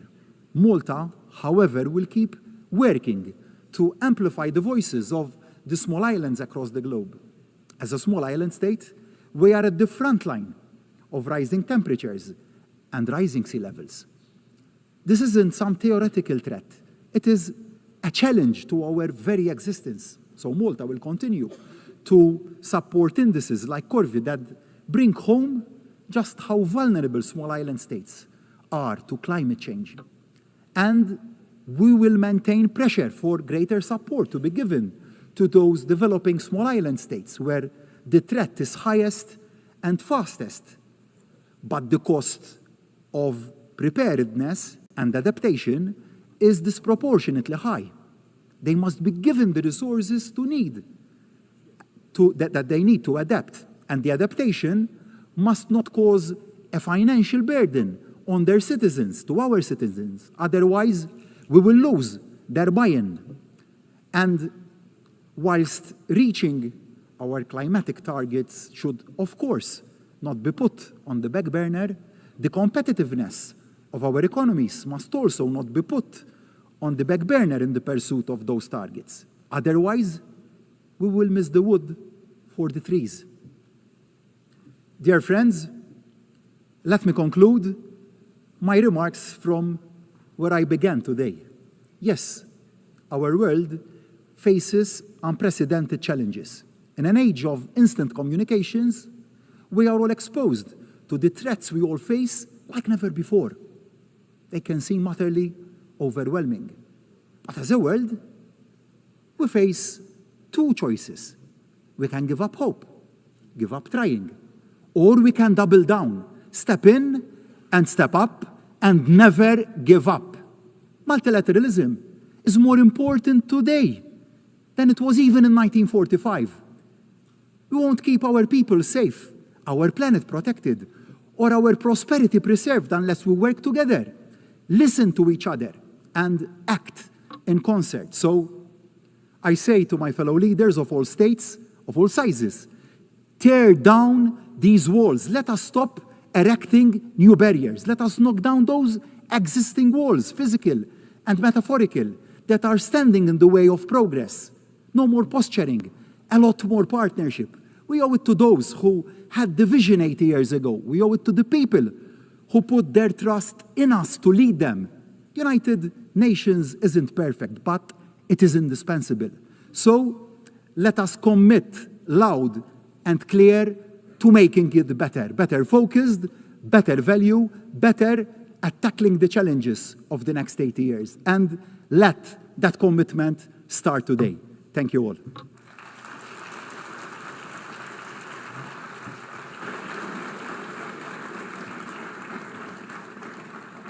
On behalf of the Assembly, I wish to thank the Prime Minister of the Republic of Malta.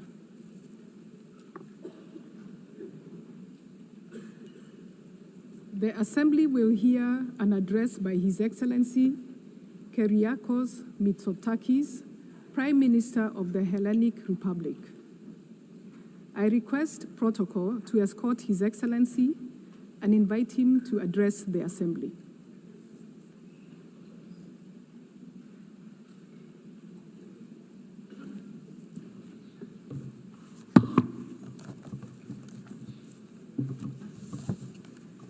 Madame la Présidente, heads of state and government, ladies and gentlemen, it's an honor to address this assembly for the 7th time as Prime Minister of Greece.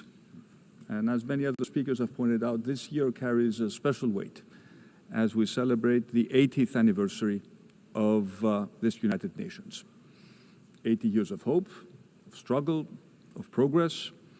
And this milestone coincides with a very important moment for Greece, our 3rd tenure as a non-permanent member of the Security Council.